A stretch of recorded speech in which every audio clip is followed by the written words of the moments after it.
And we're live. Good evening, everyone, and welcome. My name is ArrowFyre. Welcome to Let's Talk Transformers number 27 live. I'm joined this evening by three lovely co-hosts.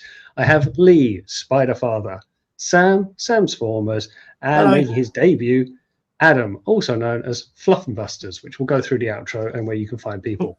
Gentlemen, thank you very much for joining me this evening. Thank you. You're welcome. We are going to start off with a few small items of news. I am going to share, hopefully, this window from somewhere, and it should be a Vector Prime. Do you see a Vector Prime? Yes. Yes. Excellent. Technology works. This week was the first actual image I've seen of its vehicle mode. I was surprised, and that's actually why I wanted to show it. So this is MMC, the Mastermind Creation, with their Infinite Finity, which I always get tripped up saying that. But Cronus, it must be Cronus, but given what it turns into, that makes sense. MMC's version of Vector Prime. I personally don't care that much of Vector Prime. I like the character enough, but I've never been desperate to have any representation until I kind of see like these facial expressions and some of the poses, and I'm a bit like, oh, hello, this is a little bit interesting, and this kind of just adds a bit of a dimension to the character. I mean, what do you guys think? I think it's an original idea, taking Vector Prime and giving him an actual Earth mode, even if it is an unlicensed movie reference alt mode. So I think, the sculpt looks lovely. MMC always produce quality stuff. I have the drift version of this toy, and I don't like it that much, unfortunately, just because of the engineering is not fun. So, they look great in both modes, but they're not fun to get into either. And, of course, that's what it actually turns into, a DeLorean, which I didn't think would be an option for Vector Prime. But, again, I'm not against it. And it's a fairly tidy-looking DeLorean, and actually has the opening doors and visible foot syndrome. I don't know if that's a thing, but it's a thing. It does look as though somebody's snuck in the back. It does actually. Like, quick, hide. We don't have to pay the toll if they can't see us. It's God, so. I saw that at BotCon. I didn't know what it was, but it did look good in that mode. I didn't see it in the other mode, but I saw it in DeLorean mode, and it did look cool. Well, all the marketing, they only showed it in robot mode, didn't they? You had to guess based on the little slivers of the vehicle mode you could see dotted around his body, because they really didn't want to risk a cease and desist before they actually money for the pre-orders. The only thing sorry, it does also have the wheels that fold underneath so it can fly. Cool. It does, yes. It does actually have the foldable wheels, which should be part of the transformation. Yeah. Has it got a flux capacitor? Because otherwise it's no good. Do you know what? I'll message Sam and I'll find out. Okay, I'll see if he's put one in. I don't think it's just a Well, so what? Do you want an actual working DeLorean? You want your toys to actually time travel? Don't we all? I mean, come on. Well, it would be good, wouldn't it? It'd be great, but I put it on my shelf and it'll disappear. It's no good to me then. They'll come back. Do you know if they have a small stand that allows the DeLorean just to be displayed in the wheels up mode? I don't, but knowing how they, I think Lee's going to included a stand for any of their other figures, so I don't think so. You'd have to varnish your own stand, which I think is a little bit of a shame. They have done something really nice though with this, and that they've remembered that regardless of the technicality in terms of transformation and how good the alt mode looks, if you've got a good face sculpt or a few expressions that you can swap around, it just gives you so much extra when it comes to displaying it. And let's face it, the sort of the expressions they've used there, the modes they've used there, they're kind of the 3 or 4 most common forms of display pose that you're going to see. So it looking like a bit of a badass or a bit sarcastic or a bit crazy, that's the sort of thing that people are going to be happy to keep on their shelves. So good for them. I agree. I do agree, and I think it is a shame that you kind of have to source your own material, but it's nice enough. And I've been more impressed with MMC than any other company. They do more hits and misses. But yeah, moving on to the Autobot repaint, I suppose. Magna Regulius, the Takara AMT Mashima Adamus, that was it. Their Predaking, which they turned into a police force deco. This has been shown, but what was quite interesting was the names of it. I didn't particularly know. So if I've got this up and if I've got this right, the characters of the lion is Judge Bullet, so that's Razorclaw. The jaguar is Vect Line, VECT. The eagle is Dark Scan. The buffalo is Blowgun. I'm not making this up. And the rhino is Trylock. So there you go. It's a thing. I mean, I don't think people are desperate for it. But the fact they've actually given characters, I suppose, is something. Saying that, there's no publicizing that that's a name. So I found it on an external website. Where are we? It's cbr.com. I think they do like loads of movie reviews and the likes. Yeah. Anyone interested in a very expensive Predaking that turns into something that doesn't exist? I'm going to get it, but I'm waiting to see where I can get it for the cheapest, because I waited until Show Z had Predaking for about 200 and something before I went for it. And at the minute, this is going for about 350 on most websites, which is a big chunk of change. So if I can avoid paying that much for it, then I will. But yeah, I definitely want it. I love it when they do new characters. Although I will note that they made an animal team of police officers and not a single one of them turns into a pig. Well, that is true. But you wouldn't want to rewrite the rules of the Predacons just to accomplish their pink modes, their pig modes, police modes. But this is probably as close as we're going to get to the original 86 Anibots, given that they were turned into the Predacons and left out the movie entirely. So and I love the black and white Japanese police color scheme whenever they use it on a figure. It's true. It's a very attractive look. It's just odd, but I remember someone said to me once that the Predacons in their typical color scheme are actually meant to be Autobots because they're full of vibrant and bright colors. I can sort of see that, but it doesn't kind of marry up. And then when you see something like this, you wouldn't say this is a this is Decepticon, this is a Predacon, this looks like an Autobot to me. Although someone said to me this could be like Barricade. And I'd be like, maybe, but I'd say Shattered Glass. There's a lot more white in this. It's far more Prowl than Barricade. Yes, that's fair. Because there was no white. Well, there was very limited amount of white on Barricade, and it was predominantly black. But yeah, I'm looking forward to having it in hand. Like I say, I've got the Predaking. I've enjoyed playing around with that. It doesn't really fit in anything. It doesn't standalone. It doesn't go with any collection really. So it's a thing on its own. But I just know that at some point it's going to appear as a background character in one of the Transformers Legends manga, and I know I'm going to need it. So you're satisfying Future Lee's cravings, are we? Yes. Buy everything as it's released has served me well. It's very true. It seldom trips you up. Okay. Speaking of, final piece of news. This is Rising Force, Fall of Cybertron, Blastoff that was shown.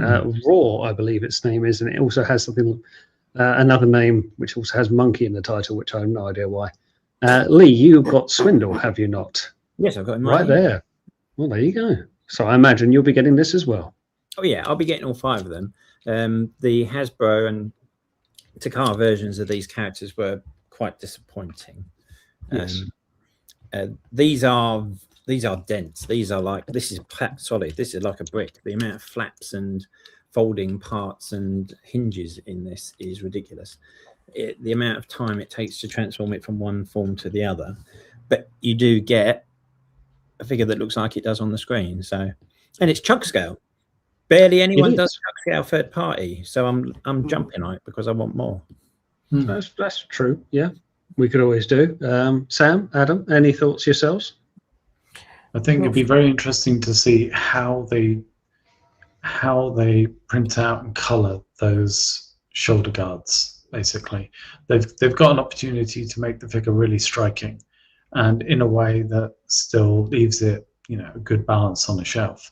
If they just go with a block color, that could be a bit of a loss. But if they do something special with it, if they use all their, the sort of the paint colors that they have to hand and the design costs that they can allow this figure and splash it out on those guards, then they could make it quite distinctive. So we'll see what happens. Yeah, I mean, the wheels have quite intricate paint apps on the spindle, so they're capable of masking things up properly and giving us a decent deco. But it's, as you say, whether they've got the correct color combinations to make it stand out. Well, they also, I take Adam's point there, is the fact that this is Blastoff, who is not exactly known to having the most vibrant color scheme out there. Yeah, but then the Fall of Cybertron robots, they had that very vivid red and very vivid purple to represent the energon flowing through their body. So that's true. I mean, make sure that it's not neon. It's like very garish. It's just settles in that spot that gets it just right. I mean, they've thrown these out pretty quickly. I'll say that. Like, you've only had that swindle. I think from shown to you getting it was very quick. It was barely a month or so. It was. I wasn't expecting it to show up when it did. Yeah. And now we've got a prototype of Blastoff by the same mantra. You'd expect that to come out again soon, and we go from there. So maybe this will be a very quick one and done set. Sometimes it happens. You never know. Either that, or they'll get all of the figures done by one, and then you'll just be waiting a year and a half for the final. That was my TFC Abominus, where it was all fine until they got to Hungar, and they said, "You don't need to have a torso bot." I'm like, "I very much do need a torso bot, please." And 5 years later, I got it. Thanks, TFC. Right. Well, that was the very small and brief items of news. So we'll start off then with topics of discussion for the evening. And considering he's making his debut, we'll go with Adam. So starting off, sir, what have you brought for discussion this evening?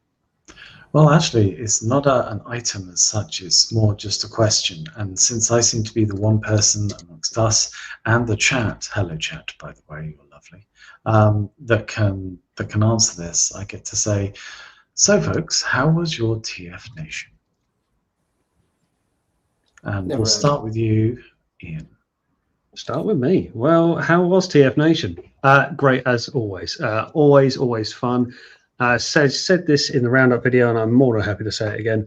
As soon as I pulled up in the car park, it felt like home. It felt like you've arrived, and like, oh, that's better. And that before any of the festivities have started, and people who were there the day before, Thursday crew or the Friday crew.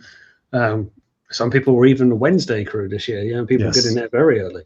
So I was very happy and calm. Just you are reminded yet surprised / not surprised that you just pick up where you left off. I walked right up there, right into the bar, and instantly started chatting to people. And it's like a year had not passed. You just carry on. So that was great fun. There's never enough time to say hello to everybody, especially as the convention gets bigger. I got to see a lot of the panels. There were some I did miss, which was a shame, but that is again the way it goes. And I didn't spend as much in the trader hall as I feared I might. So I take that as a win. I came away with some very nice stuff, but I didn't cripple the bank account. So for me, it was great. And sadly, the worst part is that you weren't there, sir. But other than that, it was really good fun. How about the cheesy response, Lee? Well, I spent a lot of my time with Ian, so Ian's experience is very much my experience. I'm Thursday to Monday at the minute. I keep hearing, like I say, people start saying, "Oh, we were going Wednesday," and I think, "Oh, well, we'll see how that goes." But yeah, it's just rolling up. There's loads of people that I need to see while I'm there, but we've got a core group of friends that we've got a group chat, and we're just constantly chatting to each other every day, getting more and more hyped up for meeting up together. Of course, Saturday is like a blur because it's all about bye. And then the rest of the weekend is just chill. Of course, we had the Vince DiCola concert, which was amazing. Yes. Everyone for this TFN will be split down the middle between the people that went and the people who didn't. And unfortunately, the people who didn't heard how great it was from the people who did, and that they're now kicking themselves. But hopefully, if we have something similar in the future, they'll be more inclined to partake. Met lots of new people again. Reacquainted with lots of older people that I saw there. Yeah, I mean, this was the most social TFN I've ever had, and I'm always trying to just sit around with people. Normally I get a bit overwhelmed and have to go back to my hotel room to decompress for half an hour, but that did not happen this year. Yeah, and I was eating till like 1 o'clock in the morning in the bar, socialising with drinking people. whiskey. Yeah, drinking whiskey, which I don't normally do. So yeah, it was brilliant. I can't wait till Swindon. Swindon's Good. the next goal, and that's going to be just as great because again, a group of us are going to go Friday to Sunday. We're all staying in the same hotel. It's just going to be one big party. Excellent. I'd be interested to hear Sam's view because, of course, Sam was a weekend-long volunteer. So, whilst we're all gushing about it and how much we enjoyed it, you were at work. Sam gets to have the real experience. Pull back the curtain. Yeah, it was great. It was good. This is the second year I've done it, and I think it's made it better for me. I think it really has. It enhanced the weekend. It's hard. I think on the Saturday about 7 o'clock, I went into the bar to have something to eat, and I just sort of sat to the side just because there was a table, and nearly fell asleep, just because I was just knackered. But for all the good, all the right reasons. Yeah, I go Thursday now to Sunday night, where I left, about 8 o'clock Sunday night. But yeah, it's great. I've said to everyone I see, do it if you want to get more involved. It's a really good way to do it. Absolutely. The Saturday morning, we all know what the Saturday morning is like, but that 2 or 3 hours helping with the door and helping with the queue, as manic as it is, it's just, I love it because you get to see so many people, you get to talk to so many people who are at all variant points of jubilation, because you've got people who are in the queue, can't wait to get in. You've got people joining the queue. You're annoyed they're so far back. Yeah, you've then got people who think they're at the front of the queue, and then you tell them, no, this is Q1. You now got to go back, to the back of Q2 that you've just walked past, and it's all in good taste there. Everyone's fine, but you just see that. Oh, okay. You've got the people that go and register and think they're at the front, and then realize they have to go, to the back, and so you see all these different emotions, which is all really good. And then you get, everyone goes in, and that's fun. Yeah, I love that. Being on the door's good, just because you can, you talk to people as they come in and out. And the panel room, that's quite good. It's a little bit calmer, but I enjoy that. You get to listen to the panels as well. So some that you might not have got to see. And yeah, it's excellent. I did a little bit more this year. So I did a few more hours. And I think it's about right. I think what I did this year is about what I'm happy to do, or physically, can do, because it is tiring. Yeah, absolutely. People do a lot more than me. But one of the 2 or 3 of the best things, and this is just, it's funny, but you're in one of the queues, or you're on a door, and you've got the parents and the kids coming in and out, and the kids are over the moon because they got toys, and it's always, what you got, what's in the bag, what's your favorite? And there was a couple of times, there's one particular, this young kid was leaving the panel room to go back, and he said he wanted a bumblebee. That was what he was missing after we spoke. So his dad kind of rolled his eyes, and they went back into the dealer room. And I saw him a little while later, and I saw the dad sort of point, and he ran over and showed me this bumblebee. Ever so happy that he'd got it. And it's just those little moments that I know everyone has, but they're what make this weekend, or that weekend, sorry, so good. So yeah, babbled on there, but yeah. No, it's good. It's good really, insight. Can I just say as well, it's probably the one of the most honest insights to what it's like to be a volunteer at one of these things, because yeah, you're absolutely right. You see the very best. You also sometimes see the worst of people, but you have a myriad of opportunities to make that weekend better for somebody. Yeah. You can reassure a parent who's worried about going in with a kid, or you can just calm someone down who's a little bit stressed. Or if somebody's worried about missing out, or they have the wrong idea about something, you can reassure them that it's okay. And there's a myriad of stories that go on just behind the scenes of every event. Like there's 15 podcasts worth of stuff that go on from each event.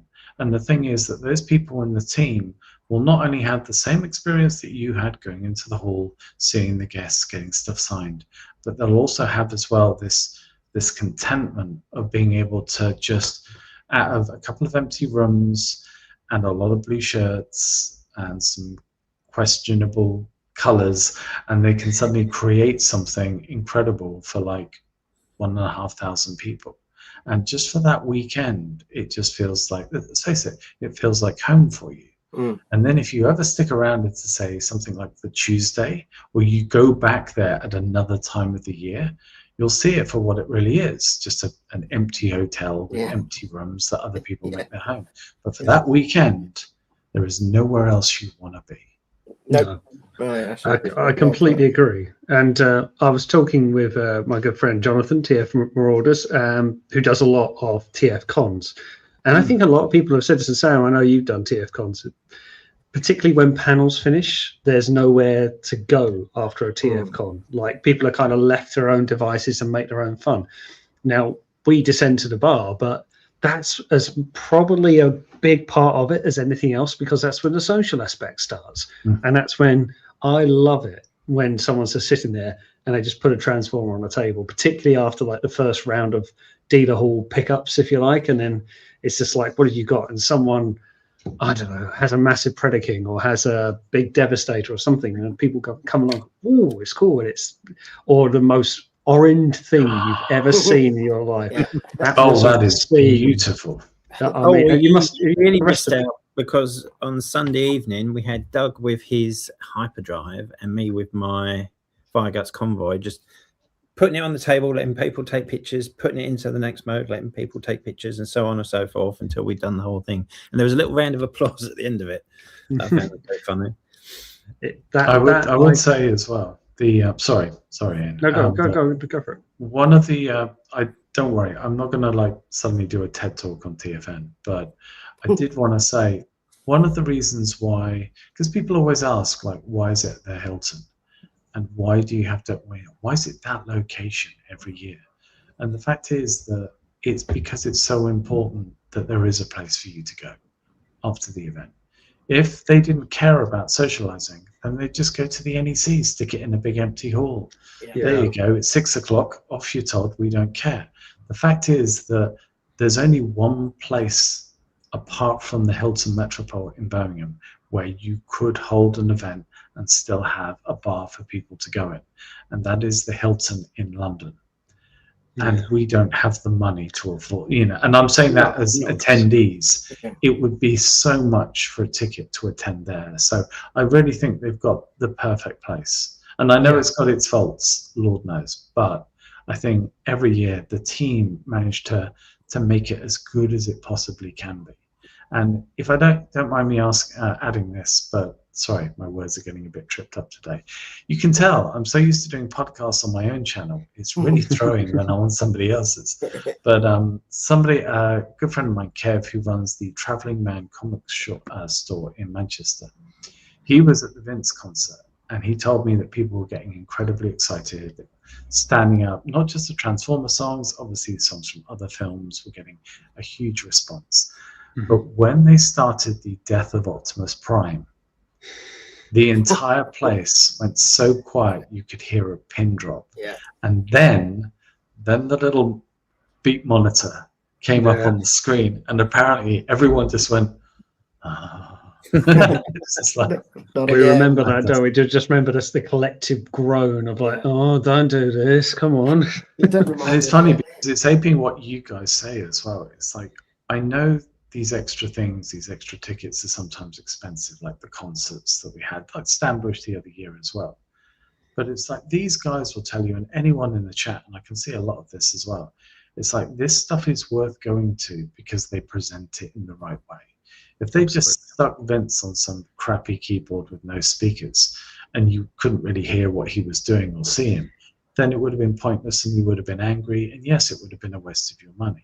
But the fact that it was such a good environment, it means that unfortunately, if you weren't there, guys like these three are going to be talking about it for the next decade. We were wearing glow sticks and waving them around. We were wearing glow sticks. Thank you, Graham, for that one. Nice. I will just say as well, I did manage to pin Billy down when I could find him, and I said to him, "Did you hit him?" No. Why would I do that? Please hit him. No, I'm not going to hit Billy. No, Billy, far too much for that. No, but I said to him, "You've got some new speakers, new sound system this year," and this was before the Vince concert. This was just in general introductions and discussions. I thought, oh, that sounds a bit clear. And by the time the gig rolled around, well, it sounded lovely. And again, he did not hit one bum note. He was faultless all throughout his performance. Across that keyboard. And he kept tempo, he kept bass, and loved it. I thought it was great. And just to finish off, if you're wondering, that Fire Guts thing, that's how orange it is. That is unreasonably orangely. That's orange. I put the stickers on it now, but it hasn't broken up the colour too much. No, it's lovely. It's absolutely gorgeous.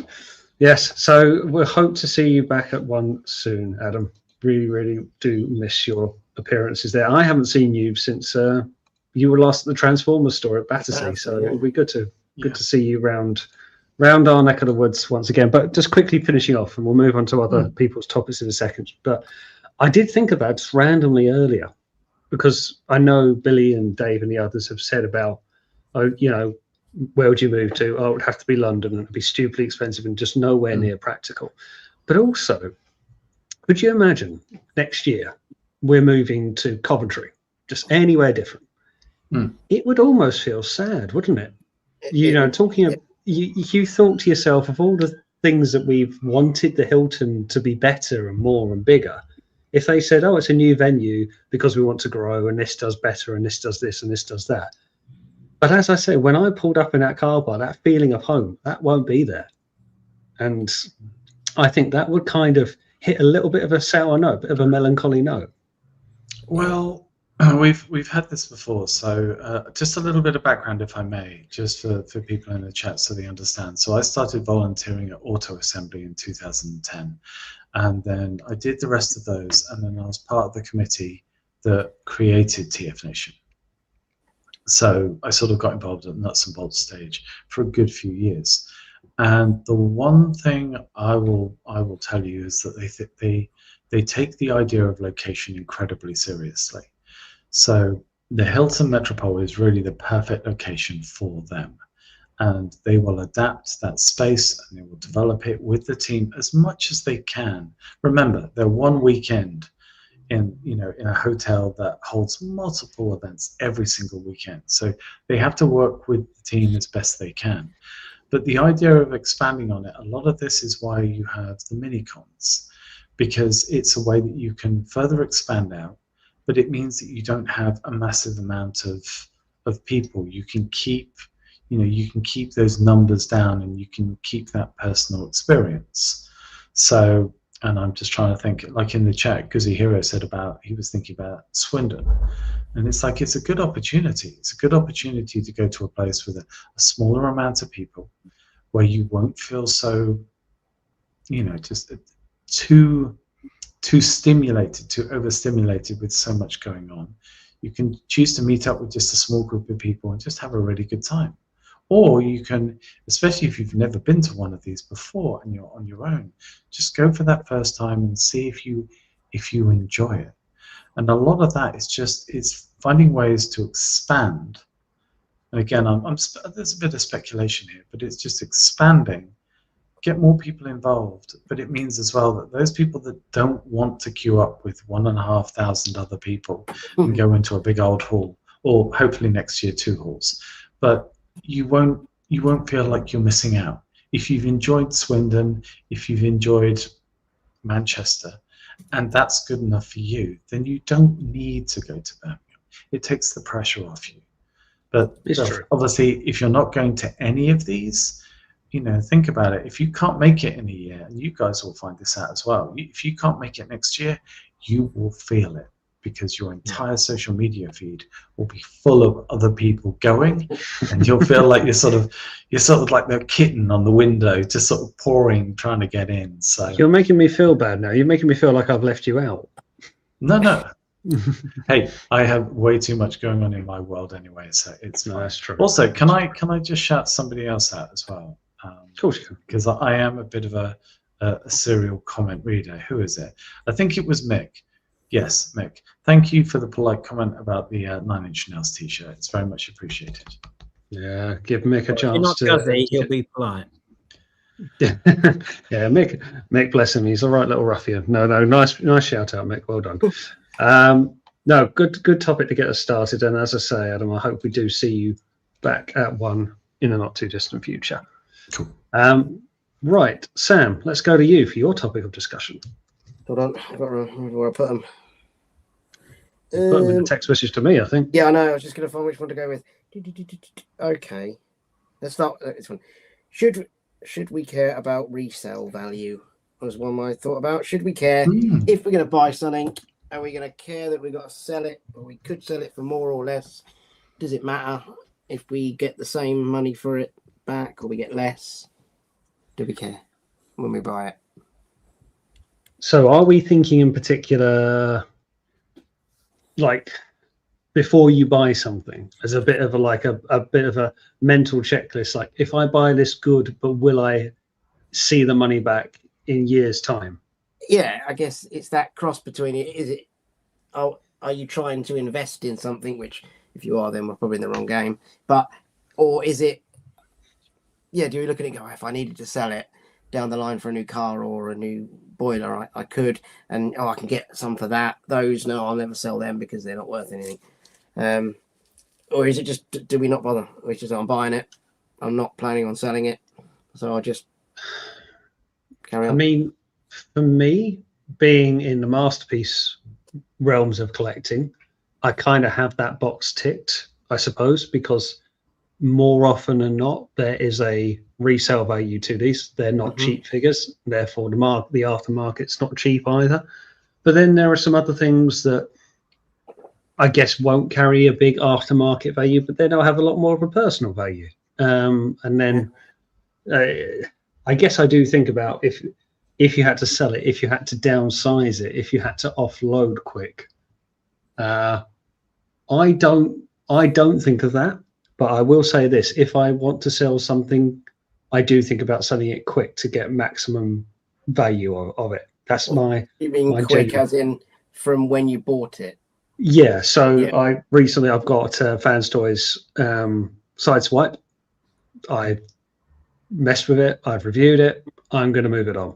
Yeah. And I want to do that fairly sharpish. It's only been out really 2 weeks. And I'm thinking I want to capitalize on its. That's more because I made the decision to move it on, and I've got another Sideswipe that I'm happy to keep.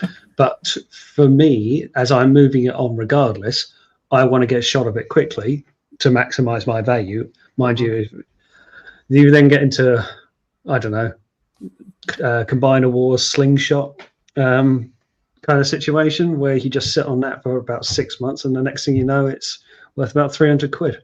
Really? So but that's circumstance because they didn't make enough of them, and you just get lucky or you don't. So should we care about it? No. Do we care about it?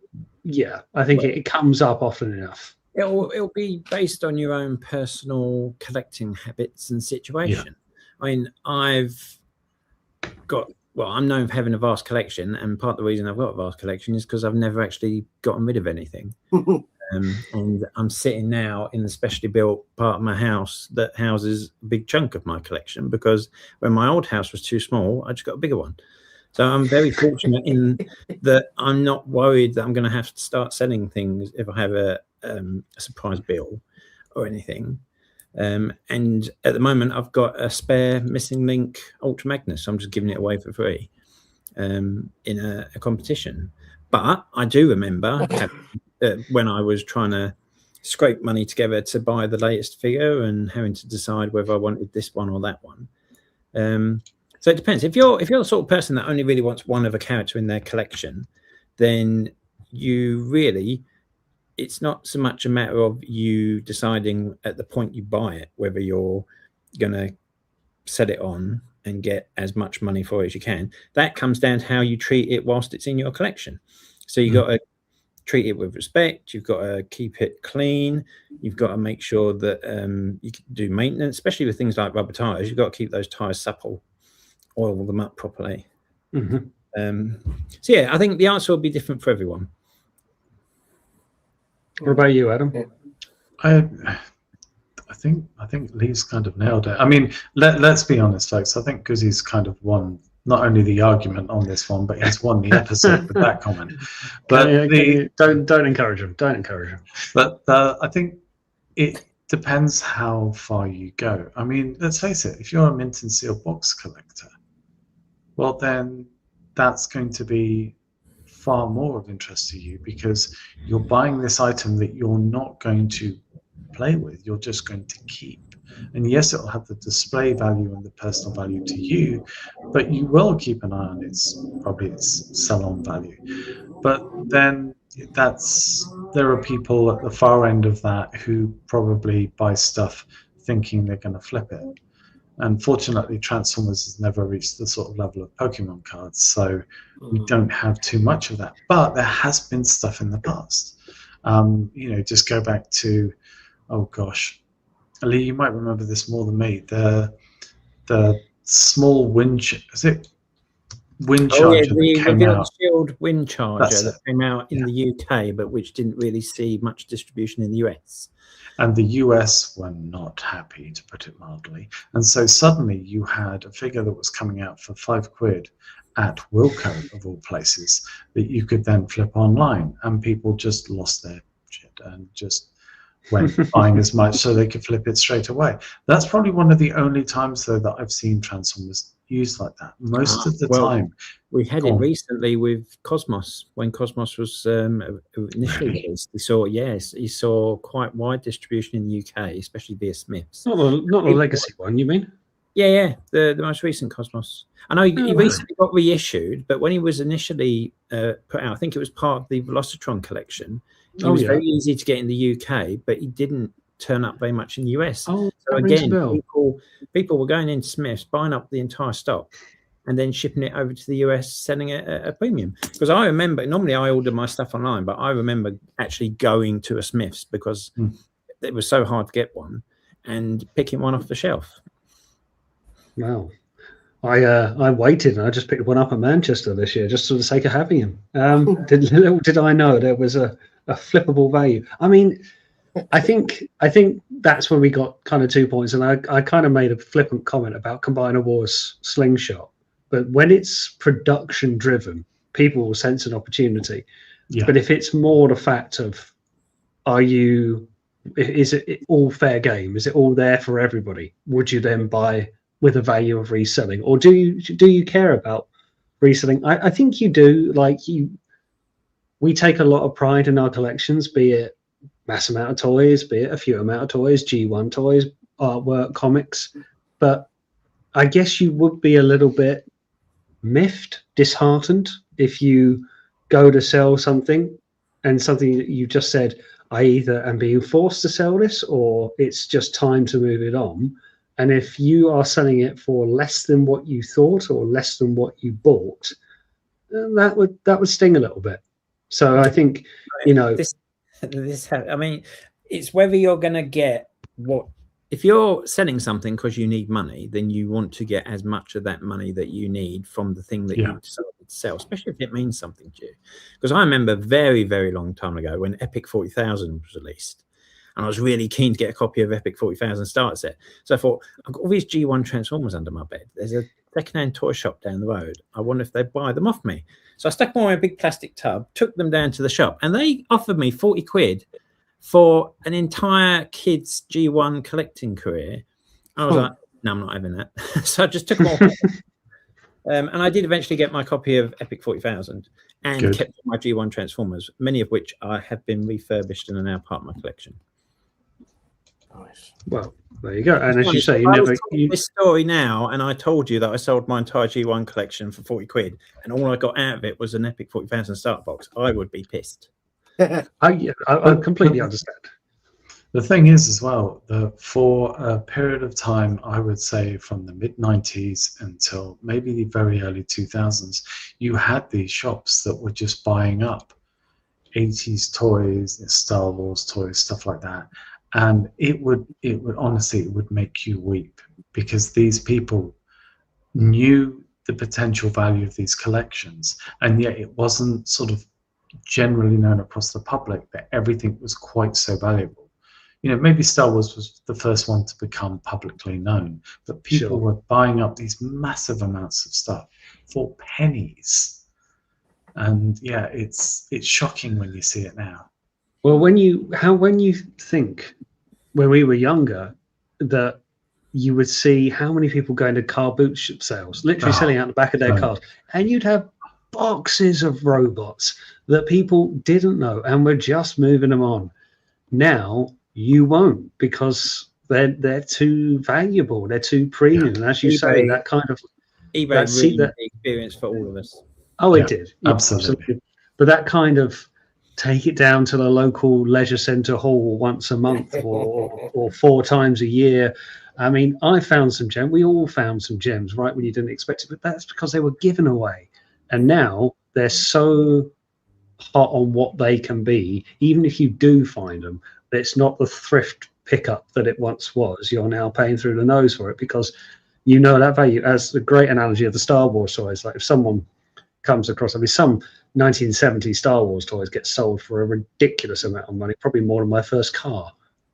So yeah, I am very pleased that the Transformers community is nowhere near the size of the Star Wars community, because they're single figures going for thousands and thousands of dollars that would really kill off our collecting careers.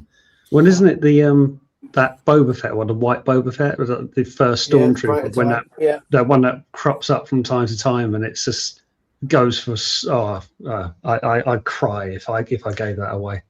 You know, the best thing that you used to find at car boots is you used to find rock lords. And the best thing about it is that the owner of the rock lord normally had no idea what the fudge it was, because it was just to them, it was just a plastic ball.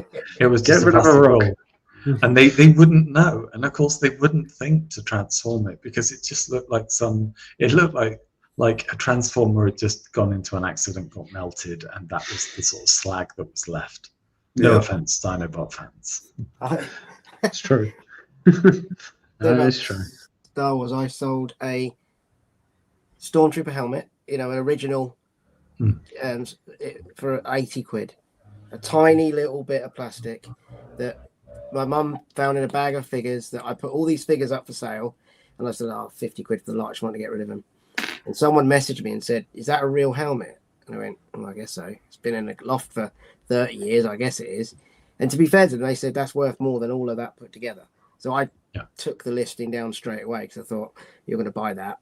And I looked, and they're worth £100, or between 80 and 100 quid for this tiny little bit of plastic. And some guy bought it to go with the gun and the figure of his Luke Stormtrooper. So he's got a complete one in a plastic, you know, display case, and he was over the moon. And it just shows that little one bit how much this is all worth. It's crazy. I think shows like the Netflix, what's it? The Toys That Made Us. Yeah, and then the company, the auction house, Golden something. They've got a show on Netflix. Collecting's cool now, isn't it? You know, memorabilia is in the mainstream, so people are looking out for all this stuff. Well, even your mum knows that there's apps you can sell things on, and you can just Google, even if you don't know exactly what you've got in your hand, you can just Google something. But that's the worst thing, though, isn't it? Because as we say, like, we will go to the car boots when people wouldn't know, and you get, like I said, I got G1 Galvatron for £3 because someone was giving it away. Like, I got my first job to be able to afford a G1 Galvatron at full price.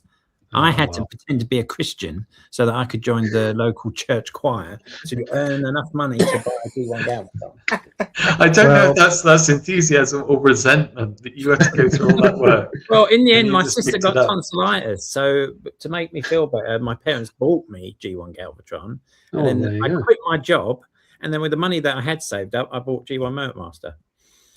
Oh, you haven't done bad there, have you? And the irony is that you work for a church to go and buy a Herald, so there's some time. If I bleach, it would have saved a whole lot of time. Yeah, it would have. Yes, that's true. There you go. Religion solves all problems, Lee, one way or the other. Yeah. So, Good talk, Sam. I like that one. But yeah, that's the thing. Like, I miss those days. I'll quickly finish off actually because I started saying the point. Those apps have kind of ruined it, haven't we? As I say, just anyone can scan now, Google Lens or anything else, and go boop, and this is worth £500. Where someone just giving it away, which you're not trying to shift. You're not trying to like ruin it for anybody else trying to sell it. You're not trying to stiff them, but it's those quick wins that we always used to get have been taken away from us. Damn it. Yeah. Well, also, Collection Enabler makes a very, very good point as well, is that when you go to a car boot, say we use Sam's like Stormtrooper analogy, like if the helmet is worth like £100, they'll have a busted up, broken figure that doesn't have the helmet, but somewhere on the internet they saw that this figure was worth £100, or just a bit of it was worth 100. So they'll be there on a car boot with a ratty figure that's probably been chewed by a dog, and they're asking 120 quid for it. And you'll go up to them and go, "Why on earth are you charging that much?" Because it's collectible, and it's like everything is apparently collectible. Newspapers collectible, glass collectible, toys of whatever, knockoffs collectible, and it's like it's this idea that people assign more worth. Knockoffs what it is. I mean, look at this. Mint on card, knockoff tarantulas. Juicy. Terrible cheater on there for a start, but yes, but you will collect any tarantulas, whether it's a collectible or not. So well, there's not enough tarantulas merchandise to buy, so you've got to make good where you can. A quid is 15 groats, 14 gnats, and 3. Oh, stop it! Stop it! Stop it! Stop it! Slang, British slang for a pound. But there you go. One last point. There's a documentary around all this. It's called "Selling Superman," which is around a gentleman whose dad passed away, but was a comic book collector for his whole life, and he had hundreds of thousands of comics in his house, and it's how they go through.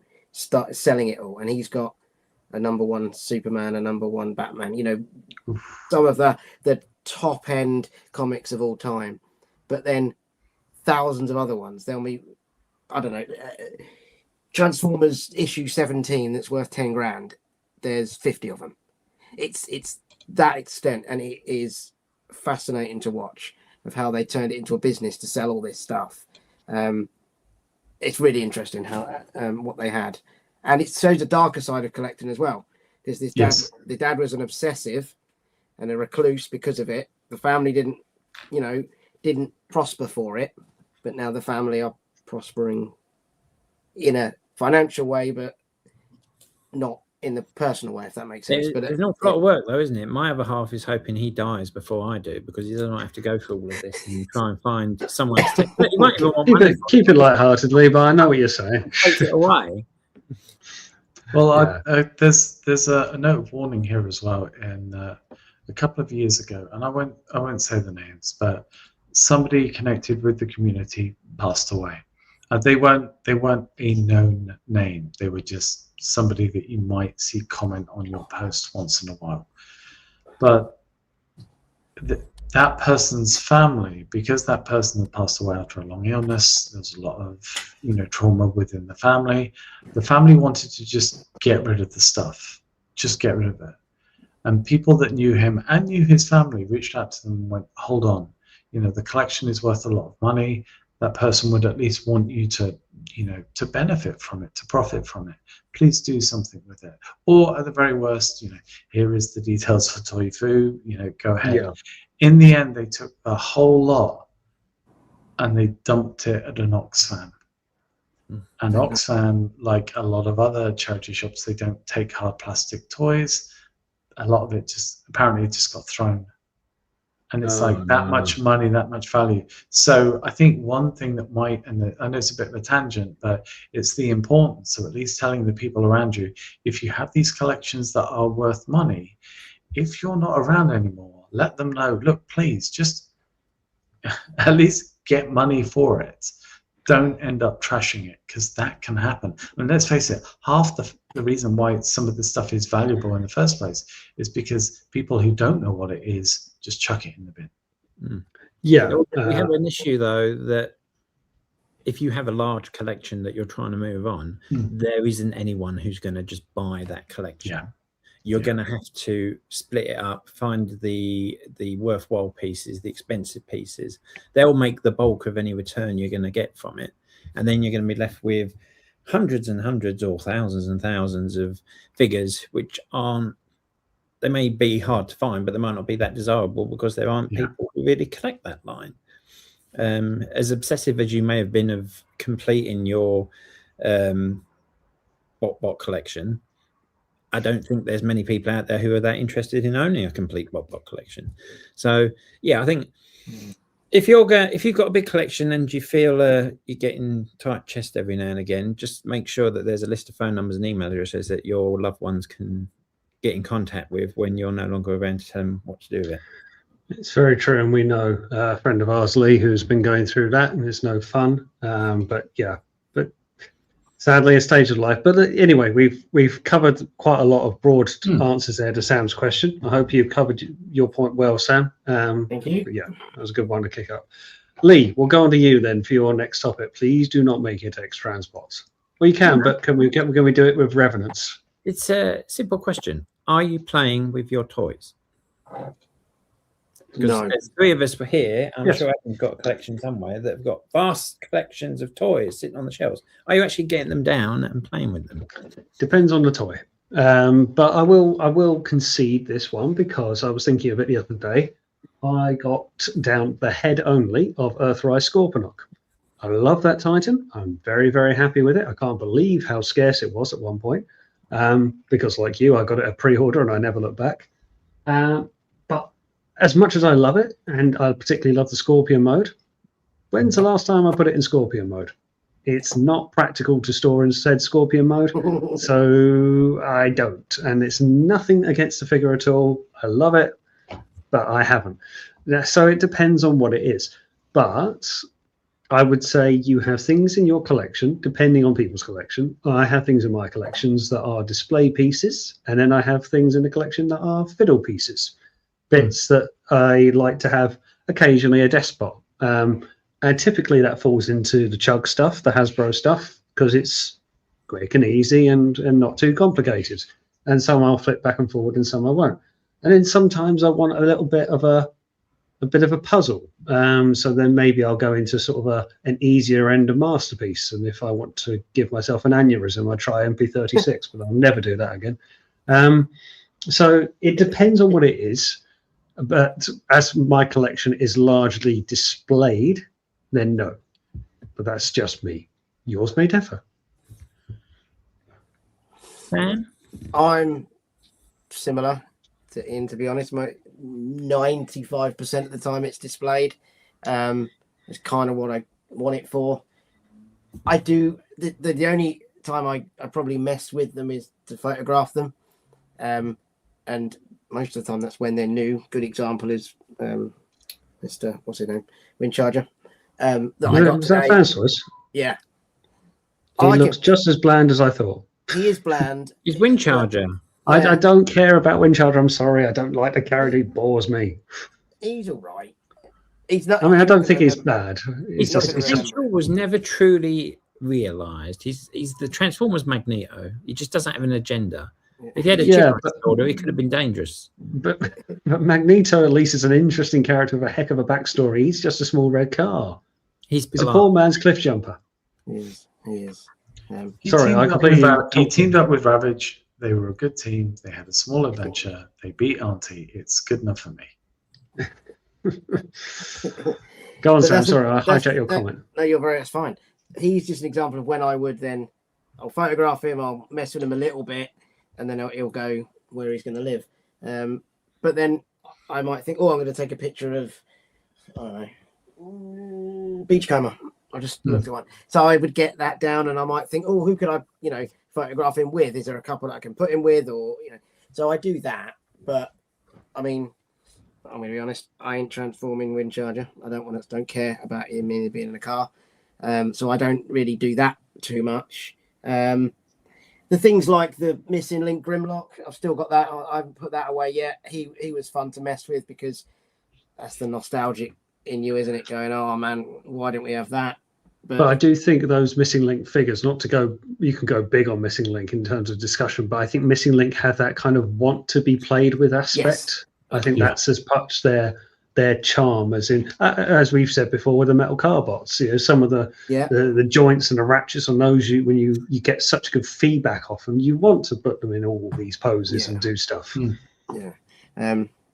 So yeah, that's it, really. I guess the Roberson stuff, I might get out or get down and have a little mess around with that. Maybe do a bit of a video and just think, I'll charge him up and have a little play and see if the app's changed. But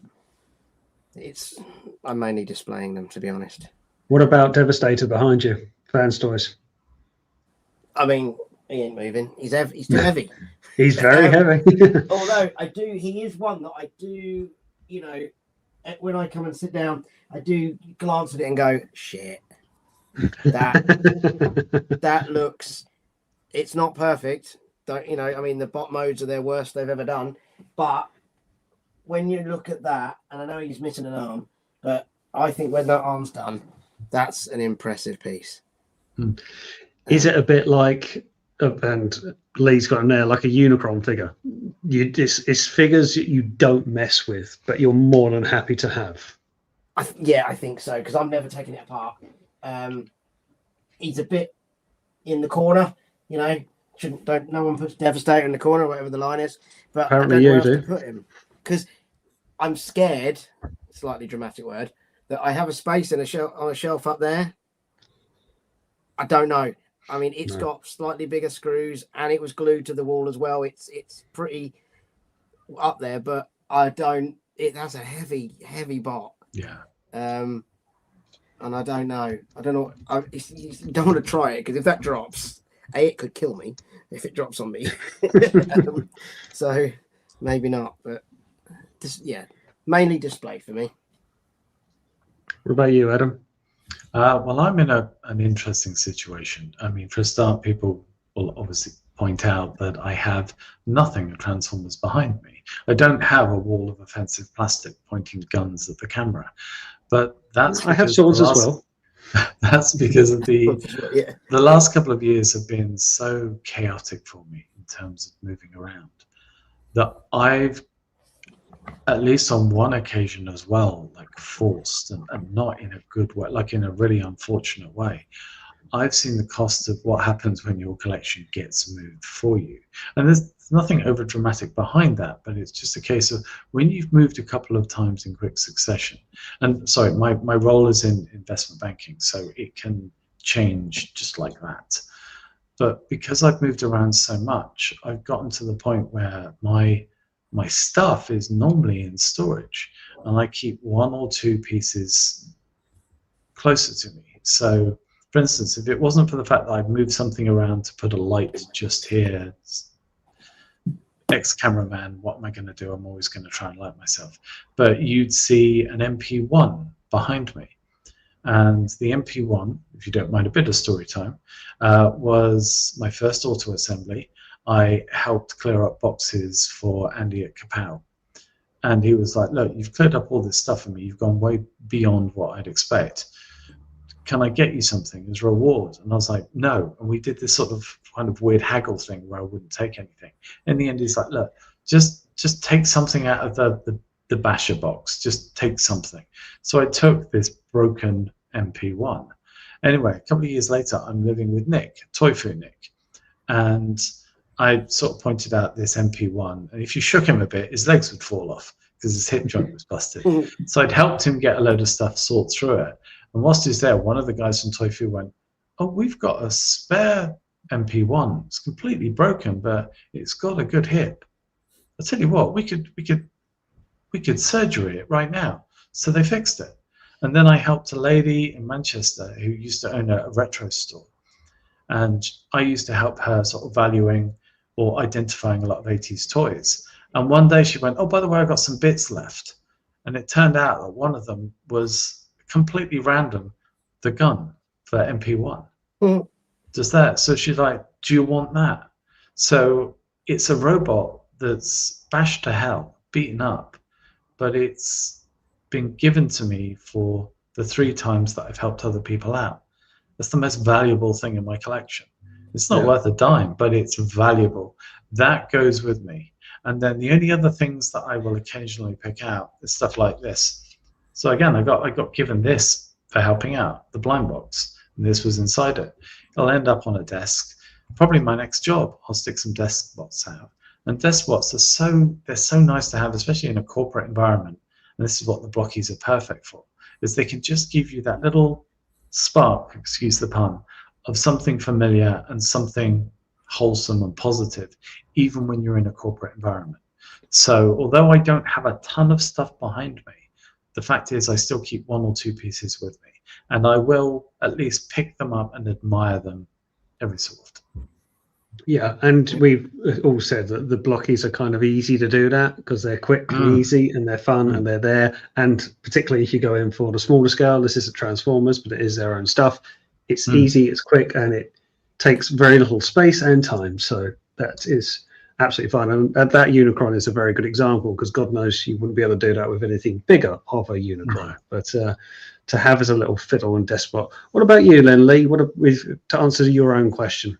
Yes, I do play with my toys. I do a lot of photography, so every time I get something new, I will photograph it. That gives me a chance to actually play with it properly before it goes on the shelf. My issue is volume, because I've got more than 5,000 figures, and even if I would spend 5 minutes with each of them, that's a couple of years before I've got round them to go back again and do it all over again. Crazy. What a good year. Into my office at work. So my collection is now spread out to my office at work, where I've got this big display. Can confirm, I've seen his office. Which has all my blockies and all my new age stuff. And has now become a point of interest whenever we have people to the building. So this is Lee's office, and this is some of his Transformers collection. And they're like, wow, you've got a lot of Transformers. And I'm like, yes, I do. Tip of the iceberg. But yeah, I have a list. I do have a list. I have a spreadsheet, so I know exactly what I've got and exactly what I spent on it. And I have spent the equivalent of a house on my collection over the past 40 years, mind you. It's not. I've gone not just at TFN. No, not just at TFN. But at the moment, everything is haphazard because I've just been getting stuff out of boxes which are in the loft, which were previously in storage because I've moved into this house 3 years ago, and then I got this room built, and I've just been putting stuff on the shelf as it's been coming out of boxes. So once everything is out, I will then begin aggregating things into the actual lines and collection that they're supposed to be. At which point, I will know where everything is, and that is when I can really start going, oh, I feel like playing with Arms Micron Knockout. I know where he is. He's over there. I can go and get him. And I think, I think I'll compare him to Bloody Knockout. And I think I'll compare him to Arms Micron Smokescreen, who is a remold of that figure. And I can get them all out together. And maybe I'll take some pictures of them. And that gives me an excuse to just sit there and fiddle with them. But again, it's time, because when I come home from work, I have to spend time with the other half. Otherwise, it gets annoyed. So I've got a couple of hours where I can either paint miniatures or photograph Transformers, and I have to split my time between the two. You're a busy man, Lee. It's a challenging life you lead, but you do very well. So, if your other half, better half, good partner. I wouldn't say better half, but he doesn't watch this. Okay. If your other half decided, like as your collection is now, decided, right, when he's at work, he didn't empty the dishwasher this morning. He hasn't done it for the last week. I'm going to start removing some of those toys and hiding them somewhere else. How many do you think you'd need to do before you started to notice? He wouldn't dare. Let's assume he dares. Can we have that in a less blood-curdling sound, please? Yeah. Let's say he's got a Kevlar suit and he's not scared. How do you think? How many do you think it's going to be noticed? At the minute, there's only we're not allowed toys in the living room. That was a rule we made because the last house we had toys in the living room in display cabinets. However, that apparently does not stretch to his Lego collection because there's Lego sets on the side under the TV on the the cabinets. So there's very few places he could actually move them to that I would notice, because we've got this big room. One of the 3 spare rooms upstairs has been finished, so that's a Transformers display room with an office area that he uses to work and paint his miniatures in.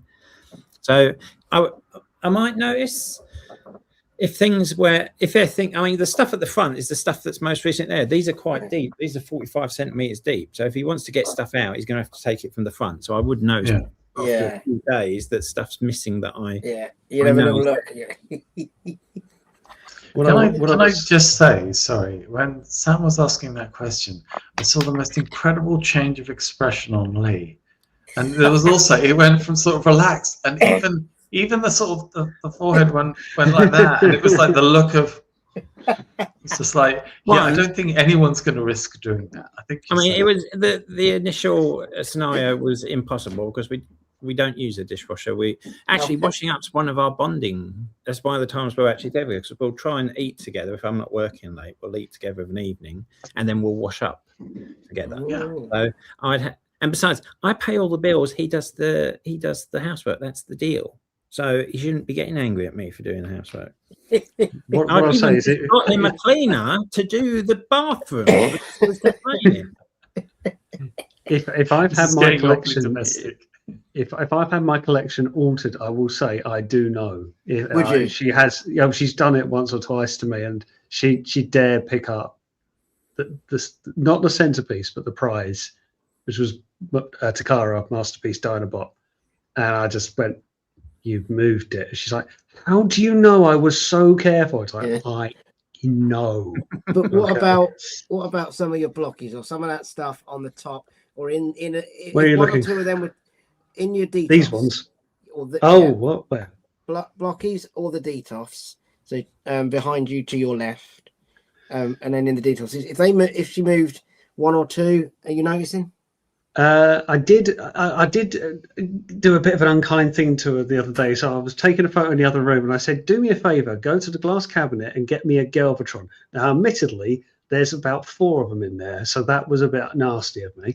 But she knew Galvatron, so fair play to her. She went and did that.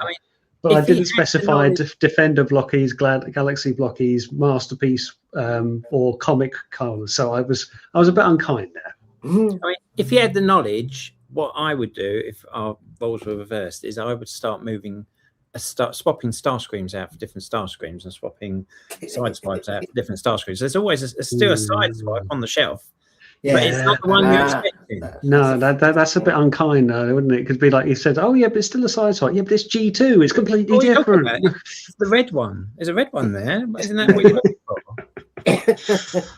This is going to cause arguments that I don't think any of us need to take home. So we'll quickly scamper on then for other topics of avoiding domestic issues to my own one discussion. But it's a question I've asked before, and I feel like we could keep asking, or I certainly can. What's Hasbro's current format? And Lee, I think I bring this up a lot when you come on, but and then you make me sound like an extreme far leftist because of my anti-corporate music. I don't think I am. Even though I'm a company director in a corporate entity, makes me sound like some sort of fifth column. Your answers are your own. But look, the reason why I actually say this because of what we were actually talking about today a little bit is this Eternal War game that's coming out. And we know Hasbro want to go digital format, but do they know? Is it though? This is what I'm thinking. They're still all about toys, and everything else is to pump out toys. So when this was initially announced that they had this new CEO, Chris Cox, say his name again, Chris Cox, who was brought on because he had a lot of experience with the video game industry, and I just thought this is going to be the hub all over again. Hasbro has an idea that it's going to be a leader in an industry that it is not traditionally part of, that it has a small amount of experience with through other people, and they'll invest a lot of money into it. It won't be as successful as they want it to be, and they'll write it off as a loss, and it will die a death before it even gets started. So, and that's pretty much what's happened. I mean, you mentioned this Eternal War game, and we've been talking about it in our group chat, because so many of the images that they've been sharing are obviously AI generated, and they're so badly so. They are terrible. And the Devastator one doesn't even call him Devastator; it calls him Hercules, which is, as we know, TFC, wasn't it?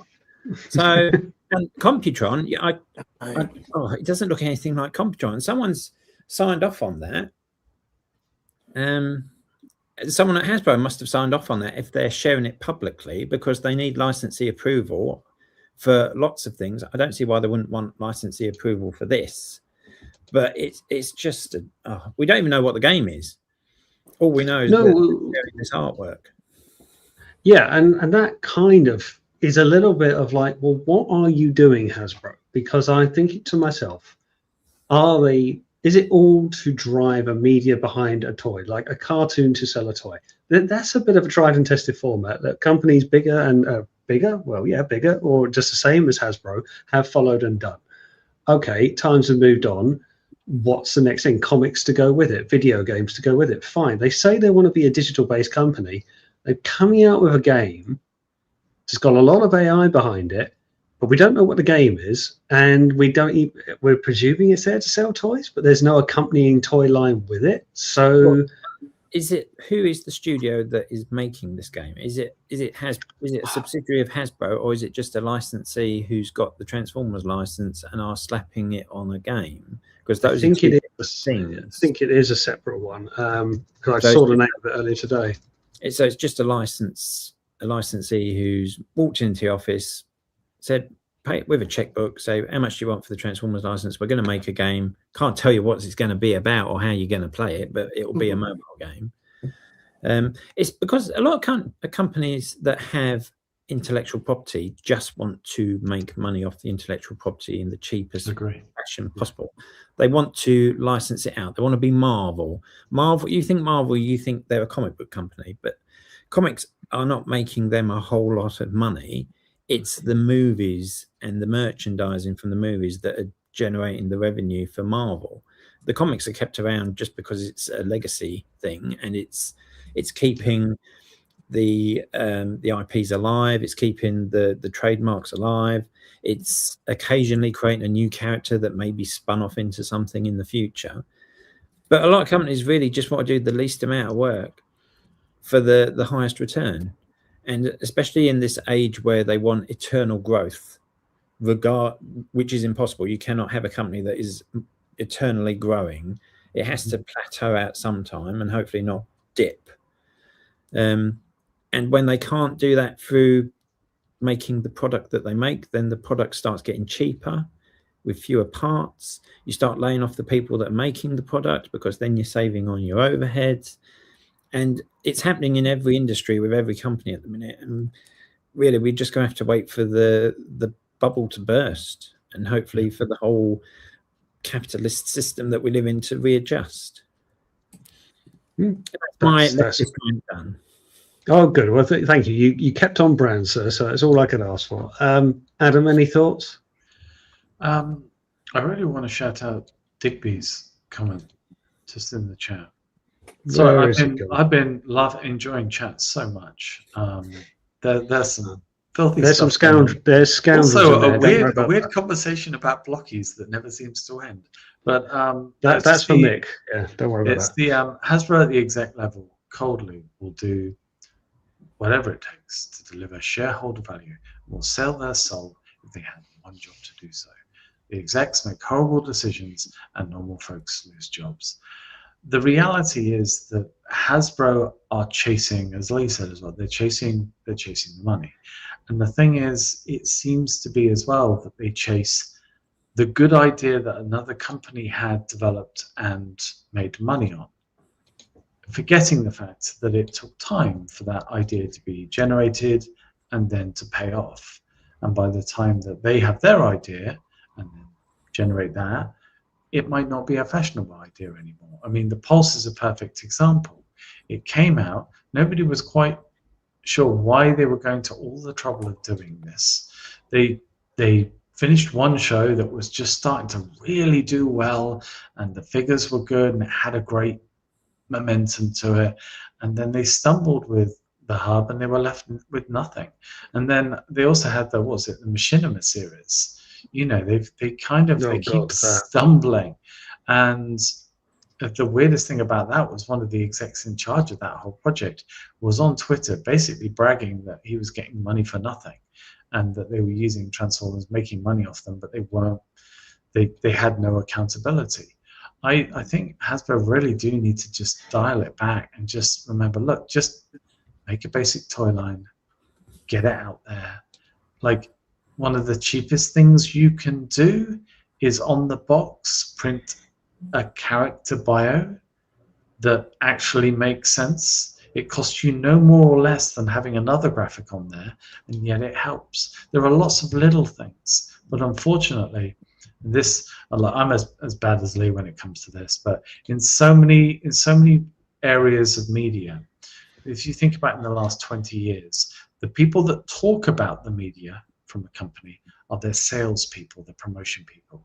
They are the ones that become famous and synonymous with the brand. They rise up the ranks, not the designers, not the builders, not the creators, the salespeople.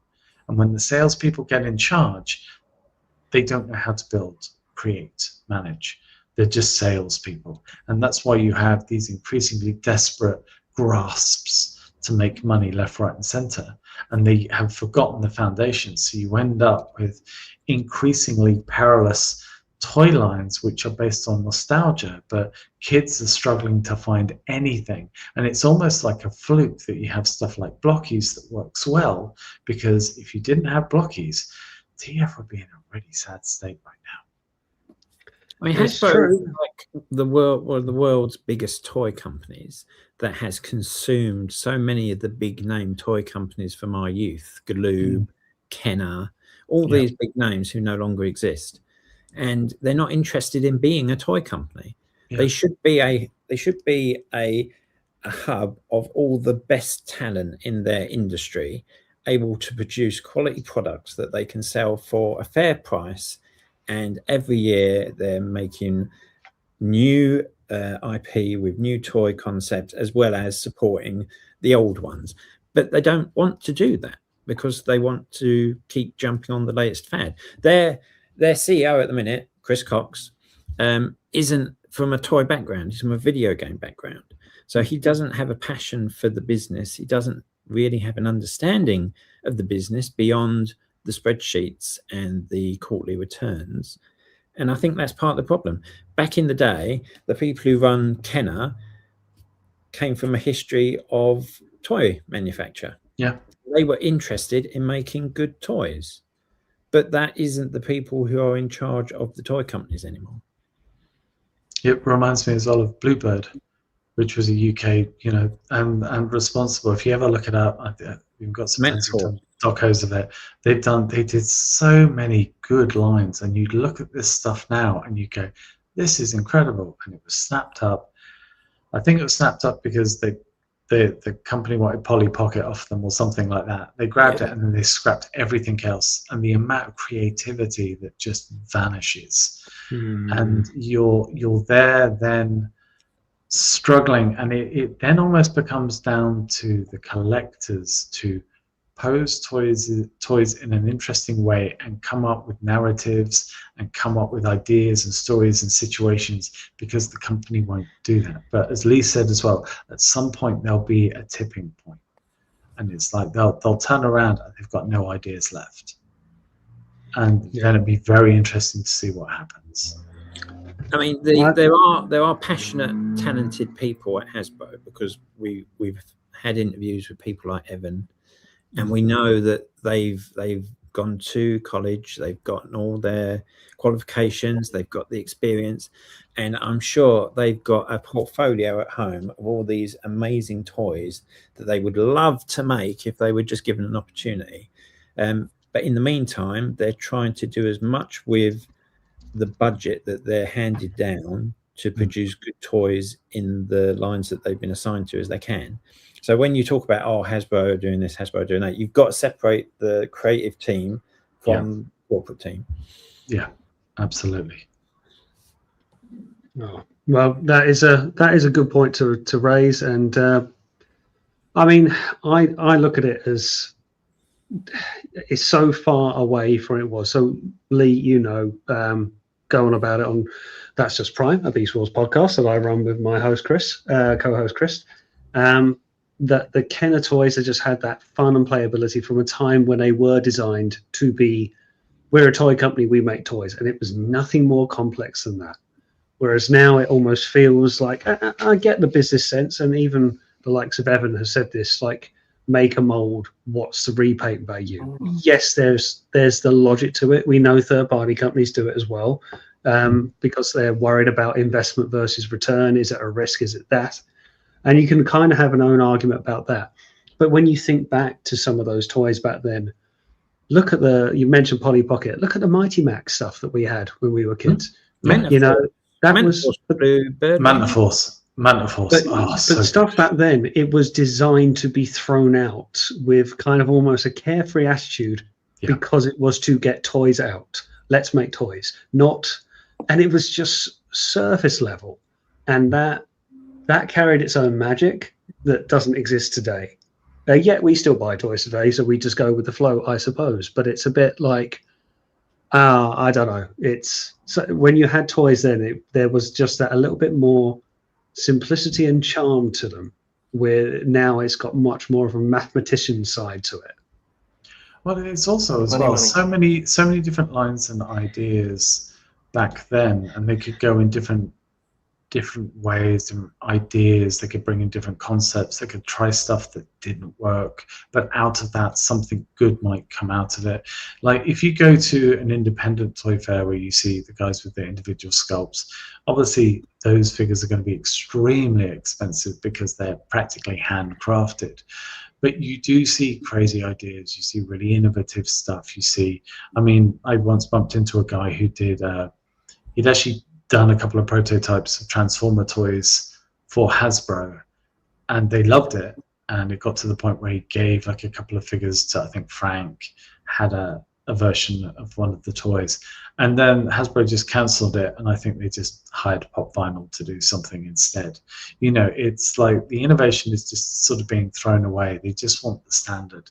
They just want a block of plastic that someone will pay money for, and once it's off the shelf, it's out of Hasbro's mind. All they're doing is counting the money. And the problem is you can't build a continuing fandom on that. But I mean, look, let's face it, it's nothing that you guys haven't said, and it's nothing that the guys in the chat haven't said as well. So no, very true. Very true. Well, thank you for indulging me on my point there. I try not to get too corporate-y, and I feel like I've brought that question up about 4 times, so it'll be the last time I do it. You haven't been satisfied with any of our answers. That's why I keep asking the same question. I like to get as magnitude of answers. Unfortunately, I've asked you about 3 of the 4 times, so you've caught on to my trick. Sam, we will go to you then for your next topic. Ooh, okay. Look lively. Come on. Look lively. So I'm trying to think which one to do next. I'll save that one to last. I think I'm not sure how much there is on this one, but it was about, are we still collecting Transformers because we love Transformers, or is it because we just want to collect? And are we kind of just collecting it now? Because I guess I look at it sometimes and go, started so I'll finish, maybe. I don't know how much, going back to our friend, how much do I love Windcharger? If I didn't see Windcharger ever again in the rest of my life, I don't think I'd be upset. But it come out, and I'm like, nah, it's part of I've started, so I'll finish. Yeah, I think there is that kind of like, do we just, because we're on the train, we're not having any thoughts of getting off the train. You might as well get it because it's one of the movie bots. Combiners is maybe a different story, but you don't buy. Really rarely do you buy one member of a team. You don't buy a Swindle with no view to complete the rest of the set, unless you've got an unhealthy obsession with Razorclaw, as I do, and I have an unreasonable amount of one character. But you've got, I think there is a lot of getting it because it's the next thing. Hey man, how are you doing? Thanks for joining me in. There is I pick on it when. Was it under Legacy? I think it was. Metal Hawk that came out, and people bought that. It was a Voyager, it was a retool of Cyclonus, I think, and people bought it. No one was really crying out for a Metal Hawk, other than it's a gap to be. Other than you. But generally, people were buying it because it was one of the next releases, and at that time, and I don't really think that's still the case, but they came out in waves, didn't they, of like 4 items at a time, and you got it because it was the latest Voyager, not so much that everyone wanted a Metal Hawk. All right, it's a character that people wouldn't have had in their collections, and if you're a completionist, different story. But I think there was the thought of get it because it's next, and we've seen it, haven't we, Sam, with Fans Toys fans getting it because it's the next Fans Toys. Not that it's like, do I like Fans Toys? Yes. Do I have any love for Windcharger? Not one bit.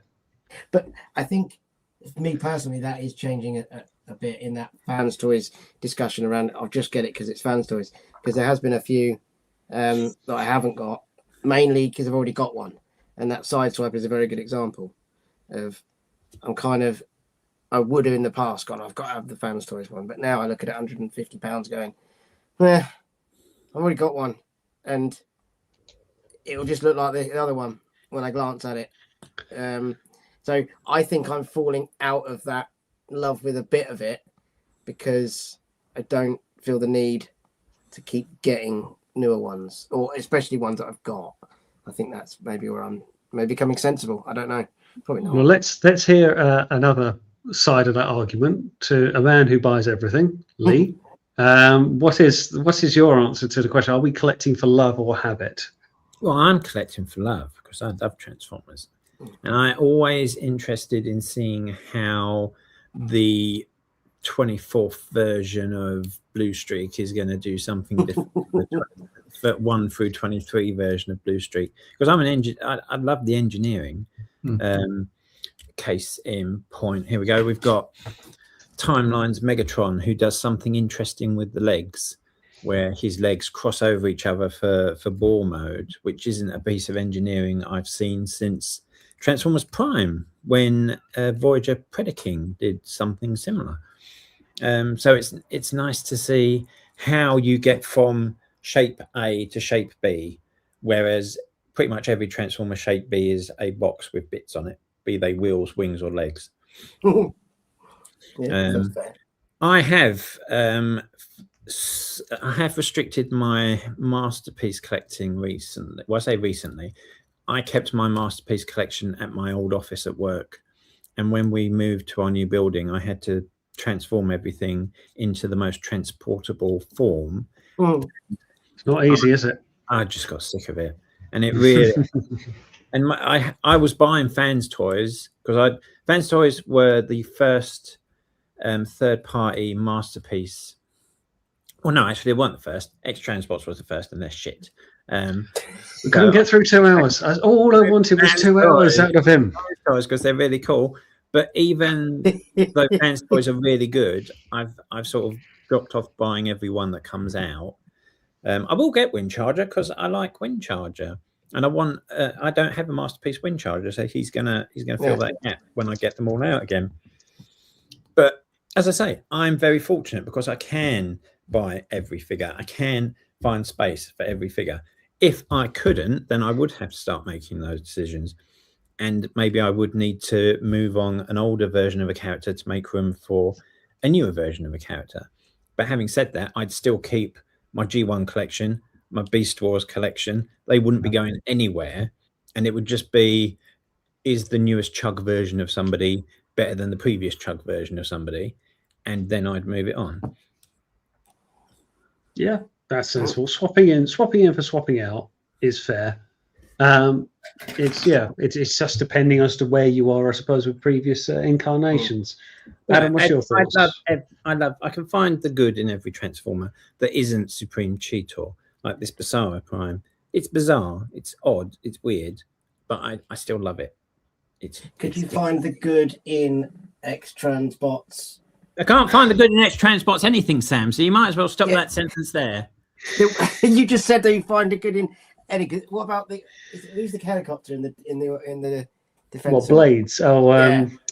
what do they call it? I got the MMC blade, so I didn't need to inflict no one can transport blades on me. Yeah. That is pure nightmare fuel, and I will condone that. But for every X-Transbots blades, there is X-Transbots. For every X-Transbots blades, there's a disappointed collector who bought it and wished they had. Yeah, that's Sam. If I need it for the leg or whatever part. Oh, look! Just honestly, you guys, this I understand. Okay, they are. Yeah, bad. But honestly, that Zarek is very nice. He's very nice. Just give it a go. Just they have some good figures. Don't get me wrong. They have some good ones. You promised me you would not do this on this stream, and you've gone on about it now for about 3.5 minutes. Anything. I have it in writing, I'm sure. But moving swiftly on, Adam, what do you think? I just like the fact that Sam just gives a little nudge. Just a little verbal nudge, just to get me going. We notice. We see this. Yeah, it's a little smirk of I've got him going. It's the last time he will be invited on to this channel. Firstly, I mean, I can't argue with Supreme Cheetor. I mean, it's just one of those things. I picked it up at a car boot for 50p last year, and I felt cheated. So it's rough. I think a lot of people are in this. The idea of buying a Transformer is a comfort. Just going to the shop, with as tough as everyone's 9 to 5 or whatever it is, like their reward to them is buying a Transformer. And sometimes it doesn't matter if it's good or bad or indifferent. At least they get to open the box. They get that moment of opening the box and seeing the figure, and maybe there's something good, and maybe there's something bad, and maybe it doesn't stand well, and maybe it's a waste of space. But for the moment that you bought it, you take it home, you take it out of the box, you get that buzz. But I think for other people, and I think once you reach a certain level, and we see stuff like this, I think with the buying habits at TF Nation, people can go out and buy the new stuff all over the place. A lot of people increasingly are just looking for something that actually satisfies them visually or just creatively. That's why the likes of Toy Fu are so busy. Because it's not because people want something that's extremely rare, because again, you can get that online. Yeah, the price is a bit different, but still, you can get it online. No, they want to be able to go and look at a truly diverse amount of toys that might have some stylings there that they've not seen before. And there's something, and it might look really ugly, or it might look really quirky, or it might not stand up and it keeps falling over, but it's something that is visually interesting, and it sparks that creative, and suddenly you're like, yeah, I don't care what it is, I like that toy. And you might even go into the bar, and that's where people go, well, oh wow, what'd you get? I have no idea, but it looks good. And that's the thing, because I know this is very back in the day, but because you had the different lines and they were so diverse, you could find that toy, that styling, that something that really visually interested you. Now, not only is everything homogenized, but every single thing is advertised ahead of time. You don't get real surprises from Hasbro, because everything is in this toy show, that toy show, grey plastic, printed in a box, boom, 15 reviewers before it's gotten to you. Where's the excitement?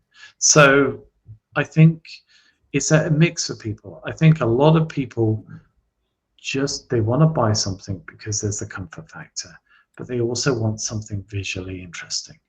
And yeah, this is why maybe when people discover new third parties or similar toy lines like Card Robots and other things, or the random robot line that nobody knew existed in Japan this year, I don't know whatever it is, people suddenly come out and go, look at this, this is really good. People get super excited. It's something new, it's something fresh. And it's the unknown, get that buzz. Yeah. It's the factor. That's a very good point, because by the time we've seen all of the preamble and buzz, and I know I bang on about it, but Metal Card Bots, because it's not translated over here, literally and figuratively, there is a sense of when someone gets one, it's, what's that? Well, I don't know. What do you mean you don't know? I don't know. I just got this toy, try it. And all of a sudden, it's that mysteriousness around it. and you're just experiencing it for the first time with no pretext and, oh yes, well, this is the model that they're going to keep to in Earth Wars because that's how we want to picture it and sell it. And so I think you made a very good point there, actually, Adam. That's a very good point. New stuff's cool. Yep. I had a experience recently where I was just flicking through my Generations books that you get from Japan, which has all of that year's figures in it. And I think I got to about 2012.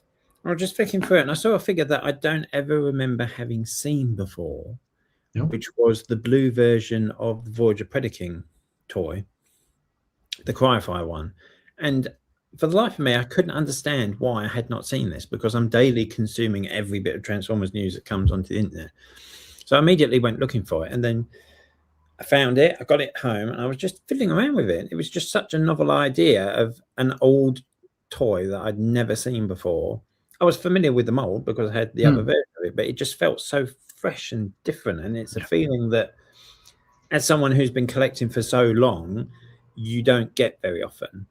So what Adam said about people in TFN, that's great to hear, because that's something that dried up, cynical old me can't experience very often.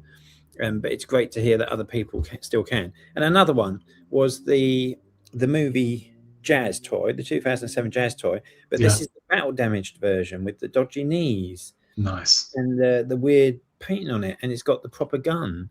And I was just like, I don't remember this ever being announced, and I should, because I remember every other figure. And it's just really nice to revisit some things that slipped through the cracks of your memory, which I'm sure will happen more as I get older and dementia slowly tightens its grip on my mind. I forget lots of things. Can I ask you something, Lee, as well? Because this brings up a point, and it's one of those things that I never quite considered, but now makes sense. A lot of people are getting increasingly into old knockoff versions of old toys, stuff that maybe was out 10, 15, 20 years ago. But is there an element as well of freshness to that? Because you've never seen this particular knockoff before. It might have a different styling. It might be something, they might mash two bots together. It might be the one area where people can find a brand new robot, but in the style of something 10, 15, 20 years ago. Wait there just a second. You've asked a good question when he goes off and gets you've asked a question that's going to take about 7.5 minutes. Funny you should mention this, because today I won an auction for a knockoff of Classics Pretender Grimlock.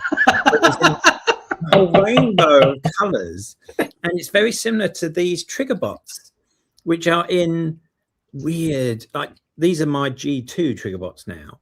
And I've got a couple in various different combinations of these. I said about that Fire Guts Optimus Prime being the most orange thing I've ever seen. I take that back. That green's lovely. That's really not. Even by G2 standards, that's garish. I've even got a Backstreet somewhere, so I can make a full team of 3. But yeah, finding something like this is really exciting, because it is essentially another version of it's a repaint of a G1 toy. Because we forget, yes, we had things like Skywarp and Smokescreen, and they were just repaints of Prowl and Starscream. We didn't actually get a lot of recolors in G1. So coming across stuff like this, it's like the heady days of 2000 when eHobby was pumping out those really rare recolors and making those toys feel fresh again. So yeah, this is absolutely as close as you can get to that being young. I mean, injecting your son's blood into your billionaire veins and keep living forever. That's a thought, isn't it? Not a billionaire. Yeah. Go on then, Lee. What's your last topic of discussion? It's a nice, easy one. What is your favourite master? Is it Headmaster, Target Master, or Power Master? Target Master. And why is that? I have kind of like the longer thoughts of Headmaster. Like, I won't go too sort of macabre into it, but it's just like you're fused in kind of forever. And at least I felt with a gun, you could throw the gun away and they can operate like independently. With a Headmaster, even though they say, oh, you download your circuits into your chest, but it's very one and the same, to the point that I kind of felt like the Nebulans in Rebirth in particular ceased to be as soon as they became joined. Like, I know they would communicate, but could they come and go? Like, it looked like they went through, particularly in the comics, some of them went through sort of surgical operations, didn't they? Well, there was a big element of body horror to the Marvel Comics master process, because although they don't show it, they are talking about cutting you open, snapping your bones, sticking stuff into you as well to make you really contortionate and all. So you can be joined, and you'd have to have some sort of mental link wire going into your brain or something, so you can control this armor. I mean, just think of what a spaceman goes through to be joined. Absolutely.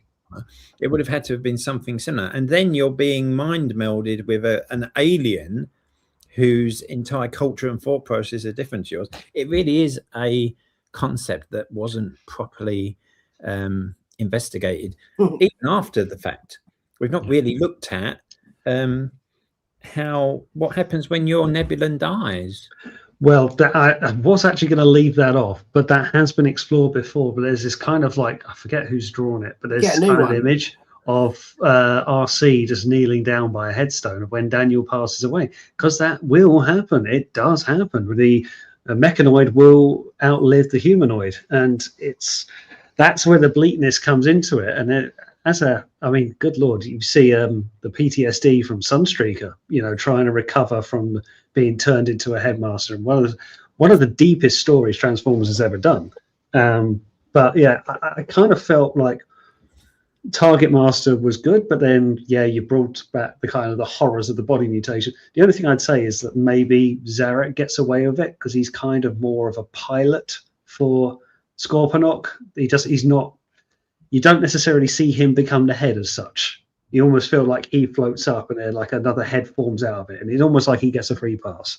But I would go Target Master, even though how a person fires energy without being cooked alive, I don't know. There's some potholes there. Sam, what about you?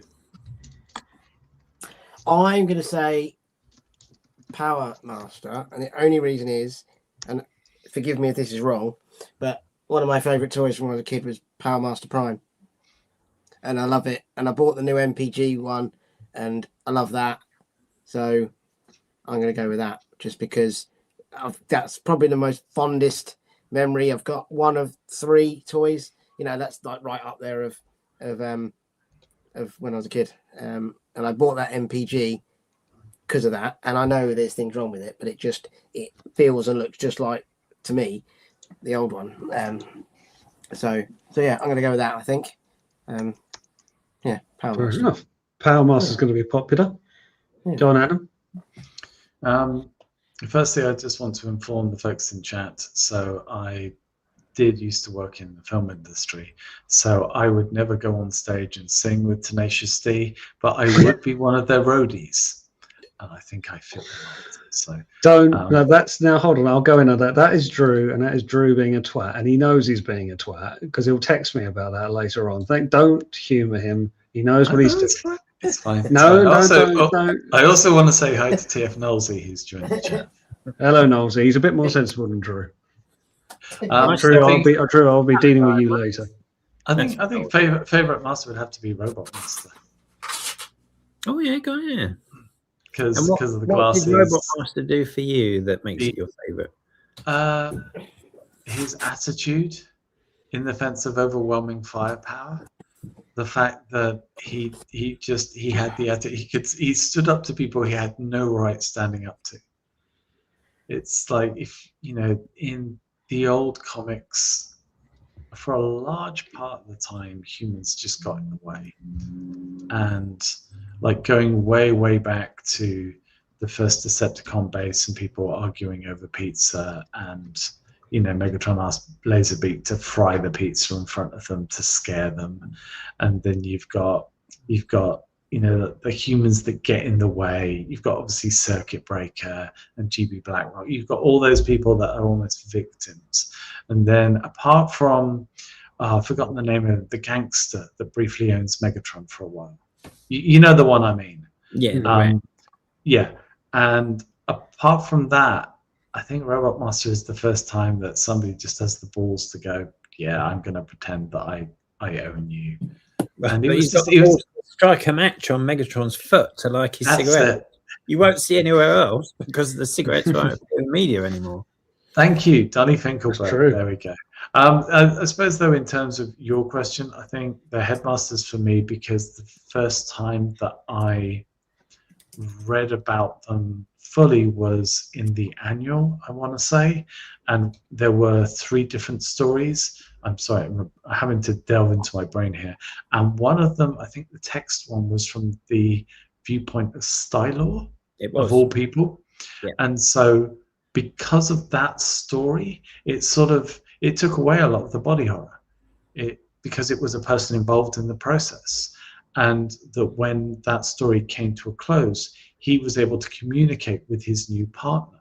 And so it wasn't as graphic or horrible as it should have been. It was very much sort of introduced in a nice way, which is, let's face it, the whole point of the story. But for me, yeah, I think because of that story, I had a personal connection to the character. Even though he never showed up, he didn't really do anything of note ever again in terms of Stylor himself. But it is nice that he got his moment to shine. So yeah, funny enough, it's very similar to the whole Windcharger thing. If it wasn't for that auntie story with him and Ravage, then I would really have no connection to him. But because of that one story that I read when I was so young, he will always have that moment. Yeah, that's a good point, a good way to put it as well. Interestingly, that Chrome Dome and Styler were my favourite of the Rebirth ones for no real reason. I just kind of gravitated towards them. So yeah, cool. There we go. That's a good one there. Nice one, Lee. We'll finish off then for the night with Adam's final topic of discussion. Okay, blockies. Where do they go next? Oh, I've got an answer to this already. Because in terms of a toy line, if you go on and look at the TF Wiki, blockies, forget the amount of variations of a figure. They have put out a massive amount so far for Transformers. They found a perfect groove to stay in there. I imagine as well it's great for the creative team because they can pretty much mention anything they want now to Hasbro, and Hasbro will go, yeah. It's like they turned around and went, so the comic that you do at the moment? Yeah. Well, we want to do a line on the comic owned by IDW. The ones that you struggle to print anything for nowadays because of IP issues. We want to do a line just on them. And Hasbro go, well, you can't do that because, it's a previous line. Yeah, but we're blockies. We actually sell figures for you. And they're like, yeah, okay. And it's like they're getting so confident. And I looked as well, I think it was the Scourge in the latest set, that I noticed if you just took the legs and you put them together, and if you took the wings off his back and you curved them around, and you had another port for them and they could swing round, you could almost make a blockies figure that you could put into robot mode, then take apart and put back into his alt mode. It's almost a transformer, but you'd have to take it apart and put it together like a kit. And I was wondering, where else can they go now? Because they do so well. They're so good as a collectible item, and they're not pop vinyls. They've still got promise. So where do you see it going next? And Lee, can I go to you first, sir? I would like to see some bigger play sets to have your blockies on. So something like a MicroMaster base that you can display your blockies on and have a little play with, and maybe that transforms because your blockies don't transform like Action Masters had the transforming vehicles. And that could probably be for your Defender sets. So a bit, because they're small enough that you could have that sort of interactivity without it becoming prohibitively expensive. I'm not sure where they go with the Galaxy ones, because as they are, they're fine just as collectibles, and the really big bots they've done regular size, like Metroplex, Tripticon, Scorponok, Fortress Maximus now, and that's fine. They all look really nice on display. The wheels, I really love the wheels. I think I just love little die-cast cars and being able to put them together as well, like model kits. This is why I got into doing some Gundam, because after I put them together, I didn't have to paint them. They were finished. I put them on the shelf. So I really enjoyed the aspect of building blockies. So I'm happy as they are. I'm happy to keep collecting them and building them and putting them on my little displays. But if I think there's a gap, it would be like a playset type thing for them. Good idea. Nice. Sam, what do you think? I mean, I know you don't know much about blockies, so you might have to stretch for this one. But no. In terms of just Transformers, yeah, you could. I mean, you look. Trust me, if you wanted to mention other lines, like I would go Visionaries first, and then whatever else anyone wants. You know, they are a line made for Visionaries. But yeah, Transformers first. I think they're just, well, they're going to power through as many variants of and characters as they possibly can. I think it's fascinating when you look at how big that company is. I was very boring with the other, and I read last year's financial report, not all of it, but a lot of it, and the figures are astronomical. You know, I mean, they're, I don't know, massive, you know, and Transformers is a very small part of their business, isn't it? So you go back to saying, you know, they're blockies, they can do what they want. You know, they're such a big powerhouse now. Probably can, but I like that idea. They do have to be careful. That I think the thing you keep mentioning, Vinyl Pop and things like Funko. Problem with those is that they drain whatever license they've got of all its personality, and they just shove it onto their single mold that they have. So everything looks the same, and if it doesn't entice you, it's not going to entice you, even if it's got your favorite franchise on it. Blockies are able to produce a blockies version of your character, and it's not going to look like the other characters in the case. So they're constantly engaging your imagination. No, that's a good point. I don't know. I think maybe some other scales. If you look at Star Wars, they've released or are releasing their Champion Light. They seem to be more around that classic class, champion class, don't they?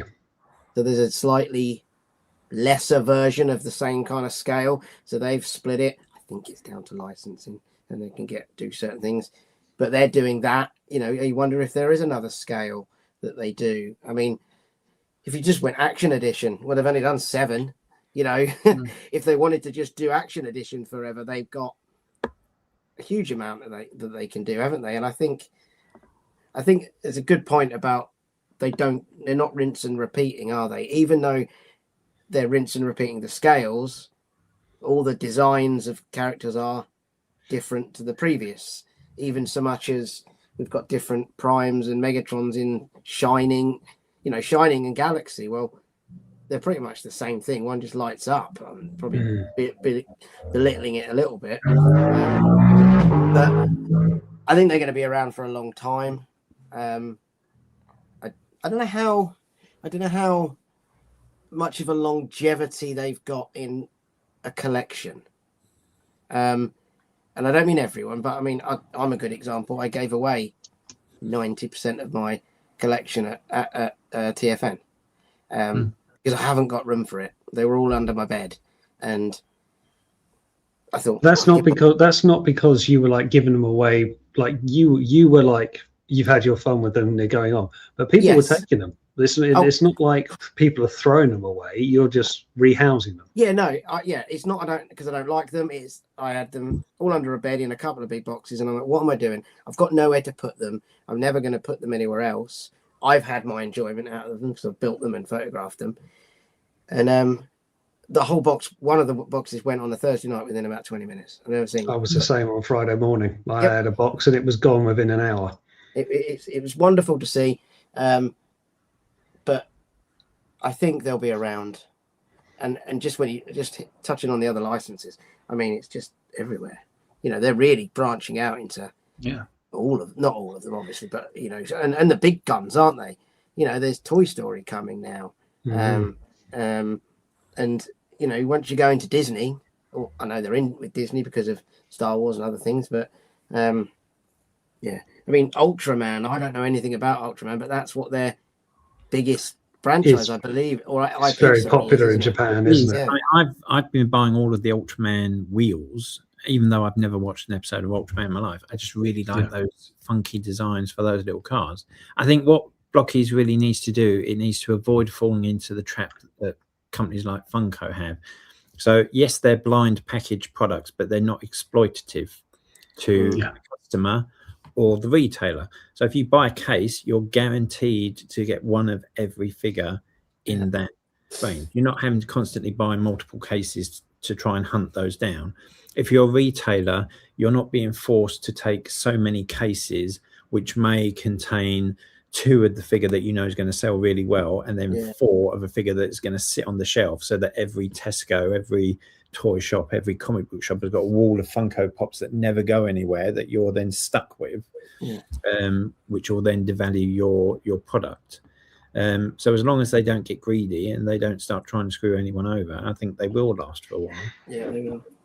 And do you know what? It's the simplicity of them as well. I'm just getting this because it's close. And I spoke to the guys at Blockies about this, and they not laughed at me, but they were amazed at me, because my favourite thing they've ever produced is just that, right?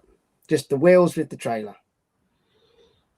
I'm belittling it. It's nothing special about it. It's just a really good looking wheels, you know, and but simplicity can be good, can't it? And that's what I like about them sometimes, is it's just that simplicity. But you're not just taking it out of the box and putting it on the shelf. You've actually got to build it. You've actually got to have an experience with that object. Yes. As a modeler, I really enjoy putting things together. So this brings that. It's that tactile experience is so key to Blockies. And once you've built it as well, I know it's like as basic as hell, but the thing is that you've built it. So you built it and you display what you built. You feel like a sense of pride to it.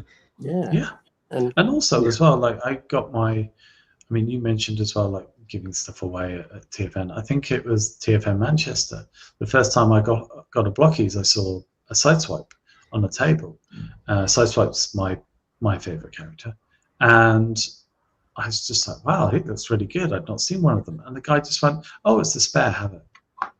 And it's one of those things that where the community can use it. It's probably the best thing they've got to give and share and pass around, because every other, let's face it, you go and get a Legends toy, it's so expensive now, you need to take out a mortgage to get one, so you're not giving them away. That's what I was going to say. You're not going to give away a Masterpiece figure, you're not going to give away a Fans Toys figure, but you give away a Blockies figure. Well, yeah, you would give away a Missing Link figure, but you wouldn't look twice at giving away a Defender version. And it's kind of like we were saying around TF Nation, it's that breaking of the ice. Oh, do you want this? Yeah, I don't want it. You sure? Like, yeah, go on then. And you've just made someone else happy by a simple gesture that hasn't cost you too much, and actually hasn't cost Blockies too much either. I mean, my first Blockies was an Ultra Magnus that someone gave me, because I wasn't interested, because it was that year where everyone had discovered Blockies and everyone was really into Blockies.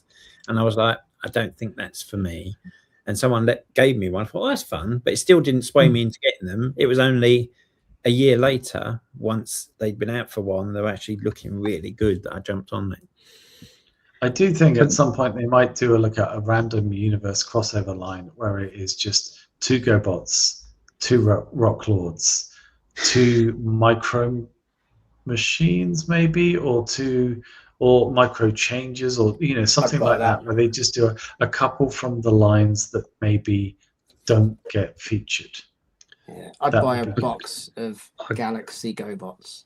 I would buy a box of Galaxy GoBots. Then I'd give a box of Galaxy GoBots out to everyone I saw, so that they appreciate GoBots the way they need to. I would set fire to a box of Galaxy GoBots, but that's I would like on the flyer to put it out if I knew there was a Rock Lord in there. Someone must have knocked you on the head that your love of GoBots has been destroyed, whilst your love of XTB just flourishes like a weed. I was just about to reverse that to you, actually, if I'm honest. I think you must have bashed your head on one of your very tall collection stacks behind you.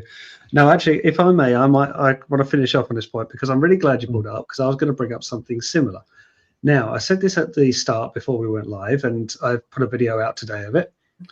This is Blockies' own line. This is their Defender. This is Astral Rally. This is a new concept that they have designed. They've got their own little factions, their own little crews, and from what I'm reading of the information on it, this is kind of like a little tournament that they're all from different factions and fighting one another. It's not so much a good versus evil. This has all been done because they have got a formula that has gone so well with Transformers and others that they can stand on their own 2 feet and saying, we don't need to go into licensing. We can make our own stuff.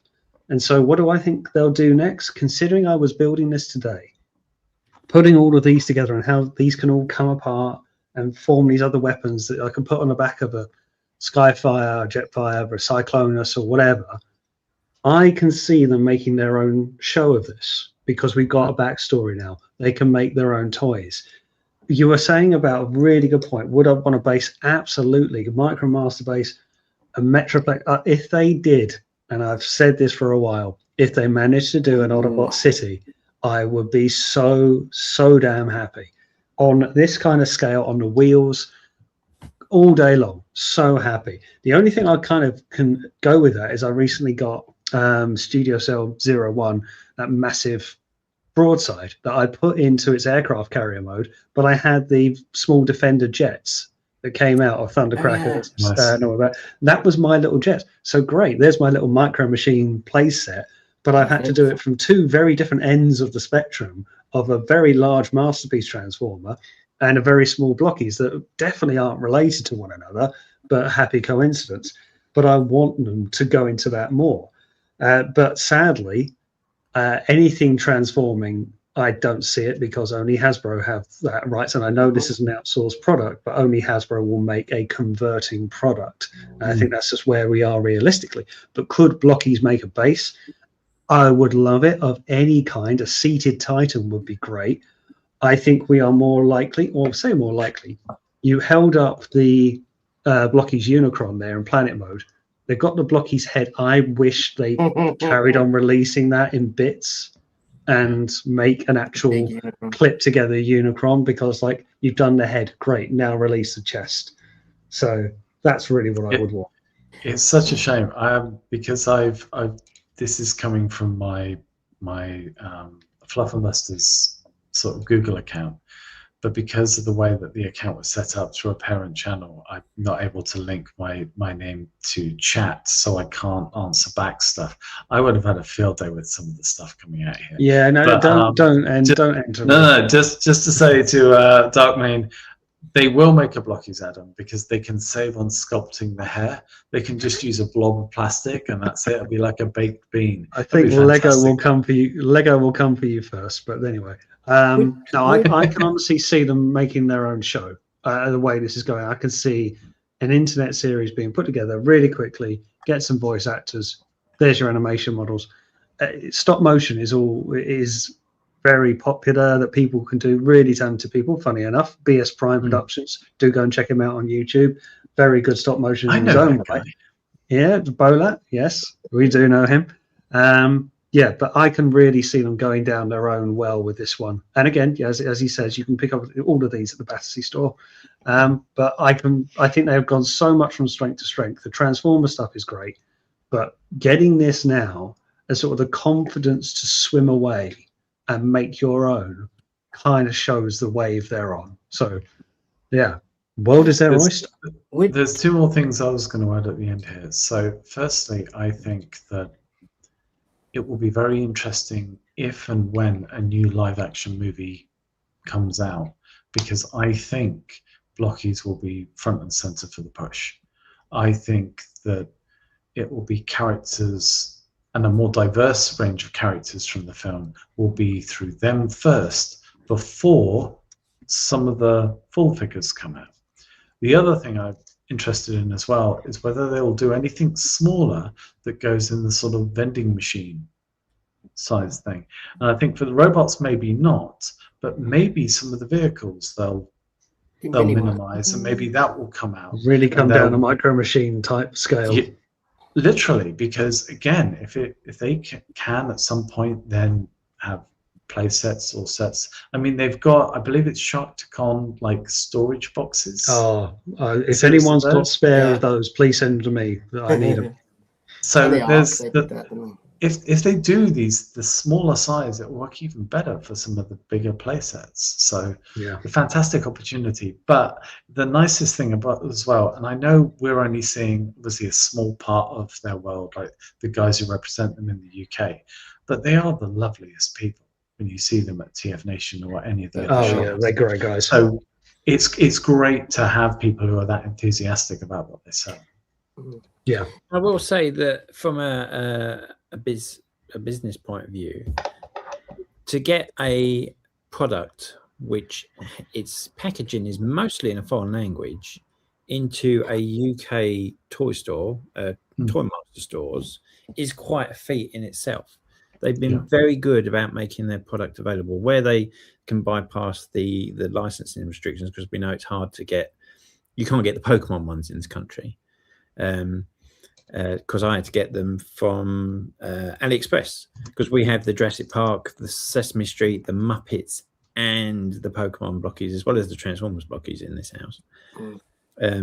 They are very good at distribution, so getting their product out to as many channels as possible. cool. Yeah, they know what they're doing. Which is an idea. I don't know if people would do this.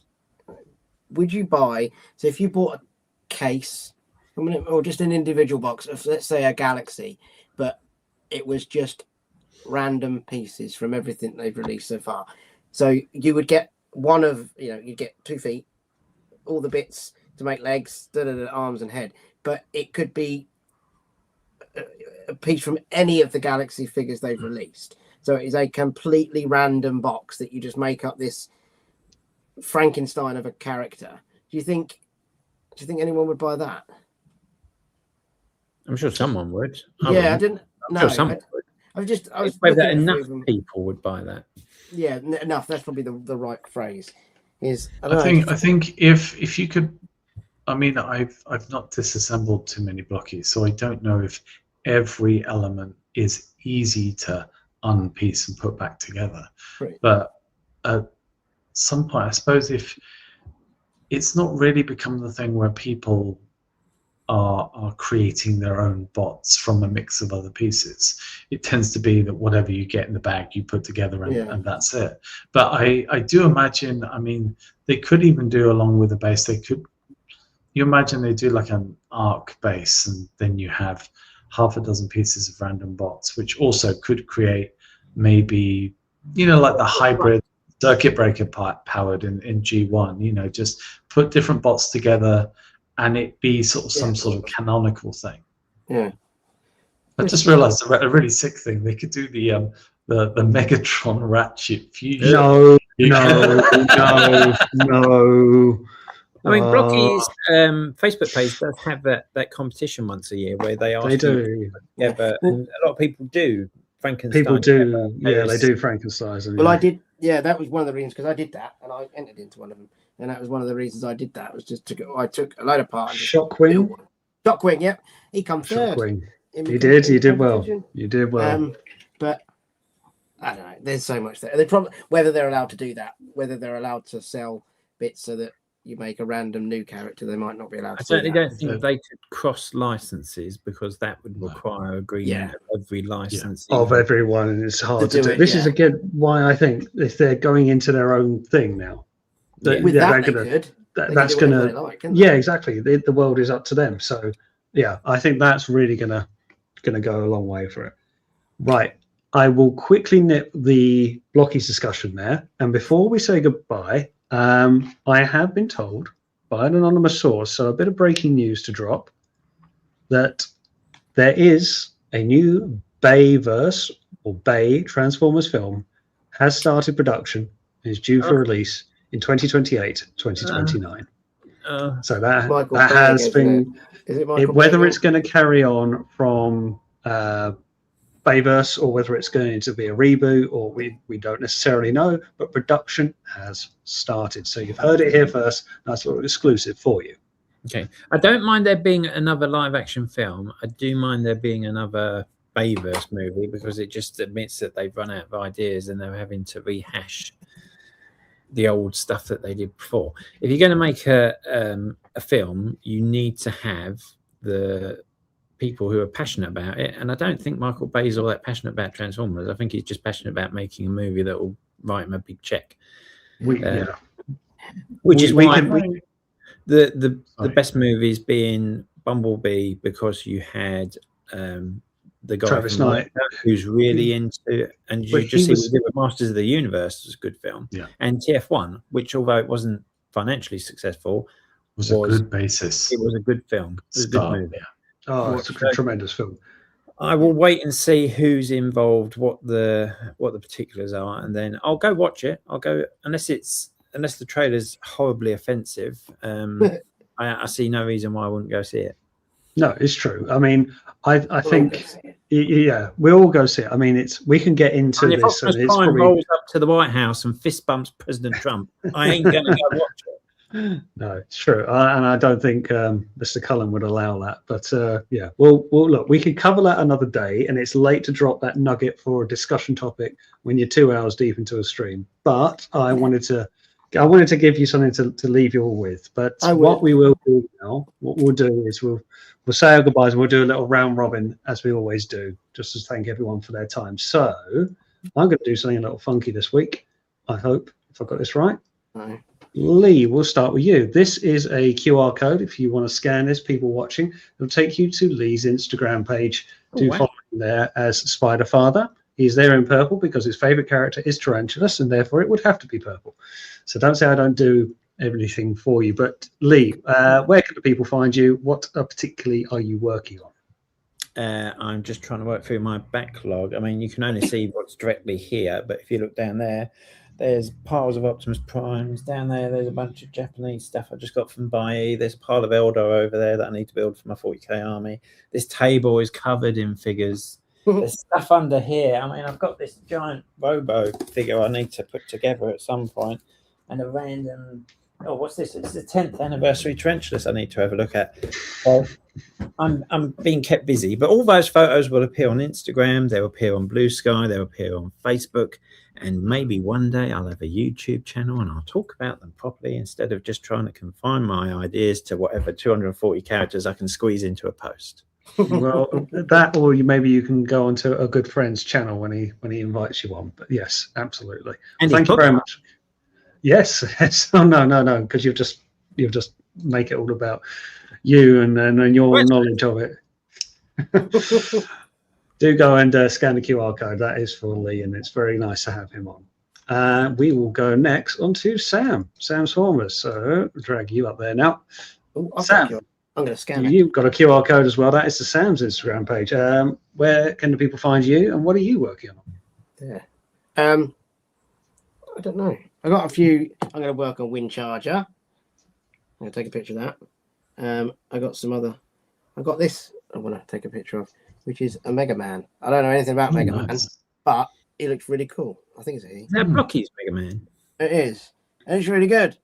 Don't know anything about it, but I'm going to try it. What else? Not a lot. I've got some tidying up to do in here as well. It's a bit of a mess. I'm looking forward. I've done a lot of travel, so I'm looking forward to the next little one. I'm not doing any. But Battersea, I'm looking forward to that on the 17th of September. Go and watch the film.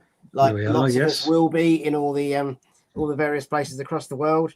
But I'm very much looking forward to that. And yeah, that's about it really. And thank you for having me as always. So, pleasure to have you on as always. And then we will finish off with the man making his debut here. We have the QR code to Fluff and Hammer's YouTube channel. If you wanted to talk about that, I was toying up the idea of going with the YouTube channel, the YouTube podcast, or indeed your Instagram. And I went with YouTube instead. Fluff and Hammer or Fluff and Busters? Fluff and Hammer. I like Fluff and Hammer. That sounds better. That's okay. So just to explain to folks, so Fluff and Hammer is a parent channel. It's a 40k based, tabletop based community group. It's very old fashioned. It's one of those. It's a bit of a throwback as well to the times when podcast people would do it just for the hell of it. So the formats can change from week to week, and there'll be lots of different stuff. I've been helping them out for a while with various bits. And a while back, one of the guys, Stafford, and myself, we realized we had a shared passion for films. Not just films, though, the old sort of DVD commentaries that you used to enjoy. And of course, with streaming and with the lack of physical media slowly dropping, you know, we decided, well, why don't we do some commentaries, record them for YouTube? Not reactions. We don't sit there and gasp at the screen for 20 seconds while you play the favorite bits of a movie. Actual proper commentary in the style of something that has a bit of info, a bit of humor, a bit of discussion about related films. And sometimes we bring on guests and they talk about films that are personal to them. We've got about, I think we're coming up to about 30 films now. And so our YouTube channel is called The Fluff and Busters. Which that QR code will take you to now, because I've just found the right one. So our last one was, this is a bit odd. This again, sometimes we go niche for guests when they really like something. So it was for a sci-fi horror film from 1990 called Hardware, which I don't think anyone here will even remember. The next one that we've got coming out next weekend is far more familiar. It's Big Trouble in Little China. Yeah. Oh, what a film! What a film! And the thing is as well that when doing the research, like Big Trouble in Little China actually has a lot of connections with Tombstone. But if you listen to the show, you'll understand why. But next week, I've also got something all in the replay. Really exciting for me. I'm going to visit some friends who own a company who specialize in movie cars. They build the cars themselves and they try and build them as authentically as possible. They have the standard stuff. They have a DeLorean, yes. They have a Turtles van. They have an A-Team van. They also have an Ecto-1. And it's built on the correct chassis, which is quite rare, especially in the UK. And a couple of years ago, they got invited onto a show to do a media day, and the Reitmans were there. And they'd not seen a proper Ecto-1 in donkey's years. They kept seeing props. And so they saw this car, and they got really excited, father and son. And they chatted to the guys, and they sat inside the car. They took loads of photos, of course, but they also had a real keen interest in talking to these guys. They signed the dashboard and all sorts of stuff. This was only about a week or two before the elder one passed. Oh. And so we've got Ghostbusters coming up on our channel. But rather than just interview and then me relaying this stuff, I want to go over and just record him telling the story, because I don't think enough people know. So instead of a normal intro to a video, I'm just going to hopefully just play this interview. So I'm really excited about that. Also, they also have a Tim Burton era Batmobile there. Oh, very and nice. I'm just going to lose all control when I see that thing. So, yeah. Yes, it is an Ecto-1. It is a proper Ecto-1. So, yeah. Fabulous. So that's me. Well, gentlemen, it's been an absolute privilege to have you all on tonight. X-Transbots bashing otherwise. It's been great to have you on. Thank you, everybody, to watch. Do go and find everyone who's all their links will be in the description below. Do go and give them a subscribe and a follow. And thanks for watching. Thank you, chat. You've been lovely. And as always, I will see you on the next one. Bye.